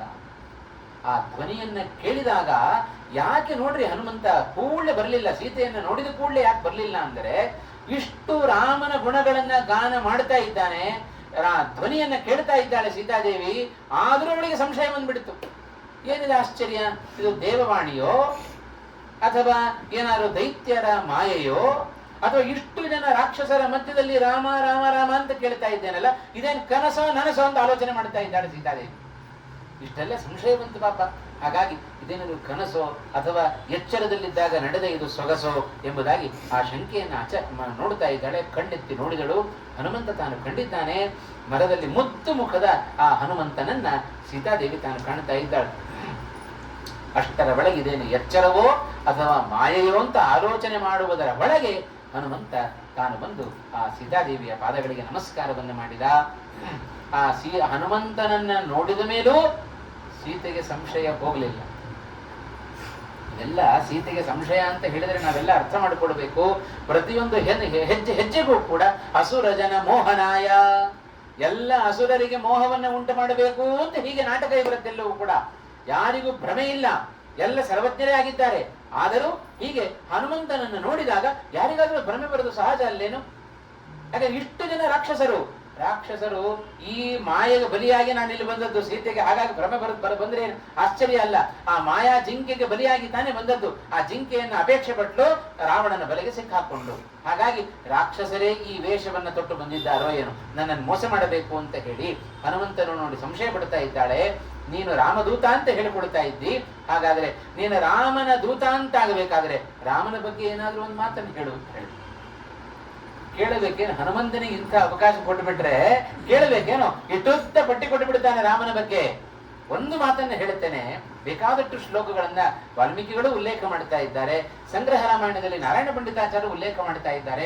ಒಂದು ಮಾತನ್ನ ಅದರಲ್ಲಿ ವಿಶೇಷವಾಗಿ ನನ್ನ ಮನಸ್ಸಿಗೆ ಆನಂದ ಕೊಟ್ಟದ್ದು, ಆ ಸೀತೆಯ ಎದುರಿಗೆ ರಾಮನನ್ನ ಹೊಗಳಬೇಕು ಅಂತ ಹೇಳಿದಾಗ ಒಂದು ಮಾತು ಹೇಳಿದ, ಅಮ್ಮ ರಾಮ ಅಂದ್ರೆ ಯಾರು ಅಂತ ತಿಳ್ಕೊಂಡಿದ್ದಿ? ಕ್ಷಮಾ ಕ್ಷಮಾಂ ರವಿಸ್ತೇಜ ಕಾಮ ಕಾಂತಿಂ ವೃಷಾ ಯಶಃ ಅನ್ಯೇ ಚಾನ್ಯಾನ್ ಗುಣಾನ್ ದೇವಾಹ ಶಿಕ್ಷಂತೆ ಪ್ರೇಕ್ಷ್ಯ ರಾಘವೇ. ಇದು ಒಂದು ಮಾತು ಸಾಕು ರಾಮನ ಬಗ್ಗೆ ಎಷ್ಟು ಅಭಿಪ್ರಾಯವನ್ನು ಹನುಮಂತ ತಾಳಿದ್ದಾನೆ. ರಾಮ ಯಾರು ಅಂತ ನನ್ನನ್ನು ಕೇಳ್ತಾ ಇದೆಯಲ್ಲ, ಹಾಗಾದ್ರೆ ರಾಮನ ಲಕ್ಷಣ ಏನು ಅಂತ ಕೇಳ್ತಾ ಇದೆಯಲ್ಲ, ಹೇಳ್ತೇನೆ ಕೇಳು. ಭೂಮಿಯನ್ನ ನಾವು ಕ್ಷಮ ಅಂತ ಕರಿತೇವೆ. ಕ್ಷಮ ಅಂದ್ರೆ ಭೂಮಿ. ಆ ಭೂಮಿಗೆ ಕ್ಷಮಿಸುವ ಗುಣ ಬಹಳಷ್ಟು ಇದೆ. ಆದ್ದರಿಂದಲೇ ಅವಳನ್ನ ಕ್ಷಮ ಅಂತ ಕರೆಯೋದು. ಅದನ್ನು ಬೆಳಗ್ಗೆ ಎದ್ದು ಕೂಡಲೇ ಸಮುದ್ರ ವಸನೆ ದೇವಿ ಪರ್ವತ ಸ್ತನ ಮಂಡಿತೆ ಅಂತ ಪ್ರಾರ್ಥನೆ ಮಾಡಿಕೊಂಡೇ ಹೇಳುದು. ಪಾದಸ್ಪರ್ಶಂ ಕ್ಷಮಸ್ವಮಿ. ಮೊದಲು ಮಾಡೋದೇ ಪಾದಸ್ಪರ್ಶವನ್ನು ಮಾಡುತ್ತೇವೆ ನಾವು, ಅಲ್ಲಿಂದ ನಮ್ಮ ದಿನಚರಿ ಪ್ರಾರಂಭ ಆಗುತ್ತೆ. ಹಾಗಾಗಿ ನಮ್ಮ ಪ್ರತಿಯೊಬ್ಬರ ಪಾದಸ್ಪರ್ಶವನ್ನ ಭೂಮಿ ಇವತ್ತು ಕ್ಷಮಿಸ್ತಾ ಇದ್ದಾಳೋ ಇಲ್ವೋ. ಹಾಗಾಗಿ ಕ್ಷಮಾ ಗುಣ ಬಹಳಷ್ಟು ಇದೆಯಂತೆ. ಆ ಭೂಮಿಯೂ ಕ್ಷಮೆಯನ್ನು ಕಳ್ಕೊಂಡದ್ದುಂಟು. ಹಾಗಾಗಿಯೇ ಭಗವಂತನ ಬಳಿಯಲ್ಲಿ ಹೋಗಿ ಪ್ರಾರ್ಥನೆ ಮಾಡಿಕೊಂಡು, ನನ್ನಲ್ಲಿ ಕ್ಷಮೆ ಹೋಗಿಬಿಟ್ಟಿದೆ, ಇನ್ನು ನಾನು ಕ್ಷಮಿಸಲಿಕ್ಕೆ ಸಾಧ್ಯ ಇಲ್ಲ ಸ್ವಾಮಿ, ಅವತಾರ ಮಾಡು ಅಂತಂದು ಕೃಷ್ಣನ ಬಳಿಯಲ್ಲಿ. ಯಾಕೆ ಅಂದರೆ, ಯಾರನ್ನ ನಾನು ಕ್ಷಮಿಸ್ತೇನೆ? ನಿನ್ನ ಭಕ್ತರು ಬಂದರೆ ಎಷ್ಟು ಜನ ಬಂದರೂ ನಾನು ಕ್ಷಮಿಸ್ತೇನೆ. ನಿನ್ನ ವಿರೋಧಿಗಳು ಹುಟ್ಟುಕೊಂಡಿದ್ದಾರೆ, ಭಗವದ್ ದ್ವೇಷಿಗಳು ಹುಟ್ಟುಕೊಂಡಿದ್ದಾರೆ, ಭಗವದ್ ಭಕ್ತರ ದ್ವೇಷಿಗಳು ಹುಟ್ಟುಕೊಂಡಿದ್ದಾರೆ. ಇವರನ್ನ ನಾನು ಸಹಿಸಲಿಕ್ಕೆ ಸಾಧ್ಯ ಇಲ್ಲ. ಹಾಗಾಗಿ ನೀನು ಅವತಾರವನ್ನ ಮಾಡಿ ಇವರನ್ನೆಲ್ಲ ಸಂಹಾರ ಮಾಡು ಅಂತ ಭೂದೇವಿ ಭಗವಂತನ ಬಳಿಯಲ್ಲಿ ಪ್ರಾರ್ಥನೆ ಮಾಡಿದ್ರು.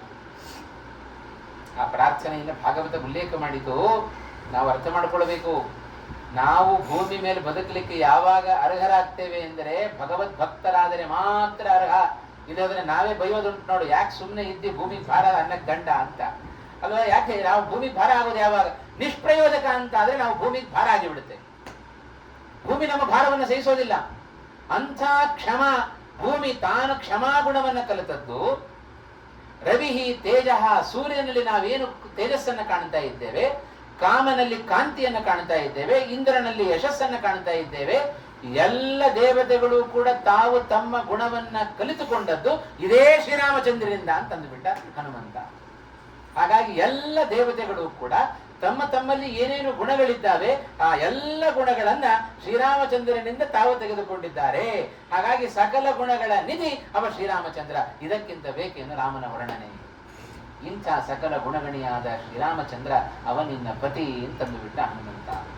ಹೀಗೆ ರಾಮನ ಗುಣವನ್ನ ವರ್ಣನೆ ಮಾಡುತ್ತಾ ಇದ್ದಾಳೆ. ವರ್ಣನೆ ಮಾಡಿದ ಹನುಮಂತ. ಹಾಗೆ ಆ ಸೀತಾದೇವಿಯೂ ರಾಮನ ಗುಣವನ್ನ ಗಾನ ಮಾಡುತ್ತಾ ಇದ್ದಾಳೆ. ಇಬ್ಬರು ಪರಸ್ಪರ ರಾಮನ ಗುಣಗಾನದಲ್ಲಿ ಸೀತೆ ಮತ್ತು ಹನುಮಂತ ಆ ಅಶೋಕವನದಲ್ಲಿ ತೊಡಗಿದ್ದಾರೆ. ಬಹಳ ಸಂತೋಷ ಆಯ್ತು. ಇಬ್ಬರು ಪರಸ್ಪರ ರಾಮನ ಗುಣಗಳ ವಿನಿಮಯವನ್ನ ಮಾಡಿಕೊಂಡ್ರು. ನಂತರದಲ್ಲಿ ಆ ಸೀತಾದೇವಿ ಹನುಮಂತ ಏನು ಮಾಡಿದ? ರಾಮನ ಸಂದೇಶವನ್ನು ಮುಟ್ಟಿಸಬೇಕಲ್ಲ. ಸೀತಾದೇವಿಯ ಕ್ಷೇಮವನ್ನ ವಿಚಾರಿಸಿಕೊಂಡು ಬಾ, ತಗೋ ಈ ಉಂಗುರವನ್ನ ಸೀತಾದೇವಿ ಕೊಡು, ನನ್ನ ದೂತ ಅಂತ ನಿನಗೆ ಪರಿಚಯ ಆಗತ್ತೆ, ನಿನ್ನ ಪರಿಚಯ ಆಗತ್ತೆ. ಕೊಟ್ಟಿದ್ದ ಶ್ರೀರಾಮಚಂದ್ರ ತನ್ನ ಉಂಗುರವನ್ನ, ಆ ಉಂಗುರವನ್ನ ಸೀತಾದೇವಿಗೆ ತಾನು ಕೊಟ್ಟ. ಸೀತಾದೇವಿ ಪ್ರತಿಯಾಗಿ ಹನುಮಂತನಿಗೆ ತನ್ನ ಬಳಿಯಲ್ಲಿದ್ದ ಚೂಡಾಮಣಿಯನ್ನ ತಾನೂ ರಾಮನ ಕುರುಹೋಗಾಗಿ ಕೊಡ್ತಾ ಇದ್ದಾಳೆ ಸೀತಾದೇವಿ. ಈ ಸಂದರ್ಭದಲ್ಲಿ ನಮಗೆ ಇಲ್ಲಿ ಕರೆದುಕೊಂಡು ಬಂದದ್ದು ಯಾರನ್ನ? ರಾವಣ. ಸೀತಾಕೃತಿಯನ್ನು ತಾನು ಕರ್ಕೊಂಡು ಬಂದಿದ್ದಾನೆ. ಇದೆಲ್ಲ ಆಭರಣ ಸೀತೆಯಲ್ಲಿತ್ತು, ಸೀತಾಕೃತಿಯಲ್ಲಿ ಹೇಗೆ ಬಂತು? ಶ್ರೀಮದ್ ಆಚಾರ್ಯ ಒಳ್ಳೆ ನಿರ್ಣಯ ಕೊಟ್ಟರು ಈ ಸಂದರ್ಭದಲ್ಲಿ. ಸೀತಾಯಾನಿ ಚೈವಾಸನ್ ಆಕೃತೆ ಸ್ಥಾನಿ ಸರ್ವಶಃ ಭೂಷಣಾನಿ ದ್ವಿಧಾ ಭೂತ್ವಾ ತಾನ್ಯೇ ವಾಸನ್ ತಥೈವ ಚ. ಸೀತಾದೇವಿ ಸೀತೆಯಲ್ಲಿ ಯಾವ ಯಾವ ಆಭರಣಗಳು ಸೀತಾದೇವಿಯ ಶರೀರದಲ್ಲಿದ್ವೋ ಆ ಎಲ್ಲ ಆಭರಣಗಳು ಕೂಡ ದ್ವಿಧಾ ಭೂತ್ವ, ಎರಡಾಯ್ತು. ಸೀತಾದೇವಿಯ ಮೂಲ ರೂಪದಲ್ಲಿಯೂ ಆ ಆಭರಣಗಳಿದ್ದಾವೆ, ಆ ಸೀತಾಕೃತಿಯಲ್ಲಿಯೂ ಕೂಡ ಅದೇ ಆಭರಣಗಳು ಬಂದಿದ್ದಾವೆ. ಹಾಗಾಗಿ ಆ ಸೀತಾದೇವಿಯ ಚೂಡಾಮಣಿಯನ್ನ ಕೊಡ್ಲಿಕ್ಕೆ ಸಾಧ್ಯ ಆಯಿತು. ಇದು ಶ್ರೀಮದಾಚಾರ್ಯರು ಮಾತ್ರ ಕೊಟ್ಟ ನಿರ್ಣಯ. ಇದು ರಾಮಾಯಣವನ್ನೇ ನಾವು ಓದಿಬಿಟ್ರೆ ನಮಗಿದು ಗೊಂದಲ ಉಳ್ಕೊಂಡ್ಬಿಡುತ್ತೆ, ಸಂಶಯ ಉಳ್ಕೊಂಡ್ಬಿಡುತ್ತೆ. ಹಾಗಾಗಿ ಶ್ರೀಮದಾಚಾರ್ಯರು ನಿರ್ಣಯವನ್ನು ಬರೆದದ್ದು ಅದೇ ಉದ್ದೇಶಕ್ಕೋಸ್ಕರ. ಭೂಷಣಾನಿ ದ್ವಿಧಾ ಭೂತ್ವ ತಾನ್ಯೇವಾಸಂಸ್ತಥೈವ ಚ ಅಥ ಚೂಡಾಮಣಿಂ ದಿವ್ಯಂ ದಾತುಂ ರಾಮಾಯ ಸಾದದೌ. ರಾಮಾಯ ದಾತುಂ ಚೂಡಾಮಣಿಂ ಸಾದದೌ. ರಾಮನಿಂದ ಅಂಗುಲೀಯಕವನ್ನ ತಾನು ಪಡೆದುಕೊಂಡು ತನ್ನಲ್ಲಿದ್ದ ಚೂಡಾಮಣಿಯನ್ನ ರಾಮನಿಗೆ ಕೊಡಬೇಕು ಅಂತ ಹೇಳಿ ಹನುಮಂತನ ಕೈಗೆ ತನ್ನ ಚೂಡಾಮಣಿಯನ್ನ ಸೀತಾದೇವಿ ತಾನು ಕೊಟ್ಟಿದ್ದಾಳೆ. ಇಷ್ಟು ಪರಸ್ಪರ ಶ್ರೀರಾಮಚಂದ್ರ ಏನು ಹೇಳಿದ್ದನೋ, ಹನುಮಂತ ಸಮುದ್ರವನ್ನ ಹಾರಬೇಕು, ಸೀತಾದೇವಿಯನ್ನ ಭೇಟಿಯಾಗಬೇಕು, ಅವಳ ಕ್ಷೇಮವನ್ನ ವಿಚಾರಿಸಬೇಕು, ಈ ಉಂಗುರವನ್ನ ಅವಳಿಗೆ ಕೊಡಬೇಕು. ಇಷ್ಟು ಶ್ರೀರಾಮಚಂದ್ರ ಹೇಳಿದ ಕೆಲಸ. ಇಷ್ಟು ರಾಮಚಂದ್ರನ ಕೆಲಸಕ್ಕೆ ವಿಘ್ನ ಬಾರದಂತೆ ಆಗಬೇಕು ಅಂತ ಏನು ಹನುಮಂತ ತಾನು ಬಯಸಿದ್ದ, ತಾನು ಸಣ್ಣ ಬೆಕ್ಕಿನ ಗಾತ್ರದಲ್ಲಿ ಲಂಕಾಪಟ್ಟಣವನ್ನು ಪ್ರವೇಶ ಮಾಡಿದ್ದು ಕೂಡ ಇದೇ ಉದ್ದೇಶಕ್ಕೋಸ್ಕರ. ಏನಾದರೂ ಒಂದು ವೇಳೆ ಅದೇ ದೊಡ್ಡ ಆಕಾರದಲ್ಲಿ ಲಂಕೆಯನ್ನು ಪ್ರವೇಶ ಮಾಡಿಬಿಟ್ಟಿದ್ದರೆ ಆಮೇಲೆ ಆಗೋ ಯುದ್ಧ ಮೊದಲೇ ಆಗಿಬಿಡುತ್ತೆ. ಹಾಗಾಗಬಾರದು. ರಾಮನ ಕೆಲಸ ವಿಳಂಬ ಆಗಬಾರದು. ಗುಟ್ಟಾಗಿ ಹೋಗಬೇಕು. ಸೀತಾದೇವಿಯನ್ನು ಮೊದಲು ಭೇಟಿ ಆಗಬೇಕು. ರಾಮ ಹೇಳಿದ ಕೆಲಸ ಮೊದಲು ಮುಗಿದು ಬಿಡಬೇಕು. ಆಮೇಲಿಂದ ಬೇಕಾದ್ರೆ ಏನು ಬೇಕಾದ್ರೆ ಹಾಕೊಳ್ಳಿ. ಇದು ಹನುಮಂತನ ಭಾವ. ಇದು ಹನುಮಂತನ ಸ್ವಾಮಿ ನಿಷ್ಠೆ ಎಷ್ಟಿತ್ತು ಅನ್ನೋದನ್ನು ನಾವು ಹೀಗೆ ಗಮನಿಸಬಹುದು. ಹೀಗೆಲ್ಲ ಹನುಮಂತ ರಾಮಚಂದ್ರ ಹೇಳಿದ ಪರಿಪೂರ್ಣವಾದ ಕೆಲಸವನ್ನ ಸೀತಾದೇವಿಯನ್ನ ಭೇಟಿ ಮಾಡಿ ಅವಳಿಗೆ ಉಂಗುರವನ್ನು ಕೊಟ್ಟು ಅವಳಿಂದ ತಾನು ಚೂಡಾಮಣಿಯನ್ನು ಕೂಡ ತಾನು ಪಡೆದುಕೊಂಡಿದ್ದಾನೆ ಎಂಬಲ್ಲಿಗೆ ತಾತ್ಪರ್ಯ ನಿರ್ಣಯದ 13ನೆಯ ಶ್ಲೋಕ ಮುಕ್ತಾಯ ಆಯಿತು. 50 ಶ್ಲೋಕಗಳಿದ್ದಾವೆ. ನಾಳೆ ನಾಡಿದ್ದು 2 ದಿವಸ ನಮಗೆ ಅವಕಾಶ ಇರೋದು.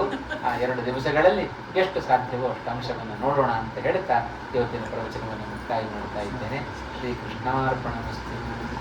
ಕಾಯೇನ ವಾಚಾ ಮನಸಾ ಇಂದ್ರಿಯೈರ್ವಾ ಬುದ್ಧ್ಯಾತ್ಮನಾ ವಾ ಸ್ವಭಾವಂ ಕರೋಮಿ ಯದ್ಯತ್ ಸಕಲಂ ಪರಸ್ಮೈ ನಾರಾಯಣಾಯೇತಿ ಸಮರ್ಪಯಾಮಿ.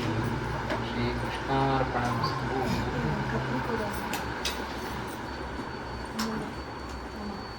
ಸರ್ವೇ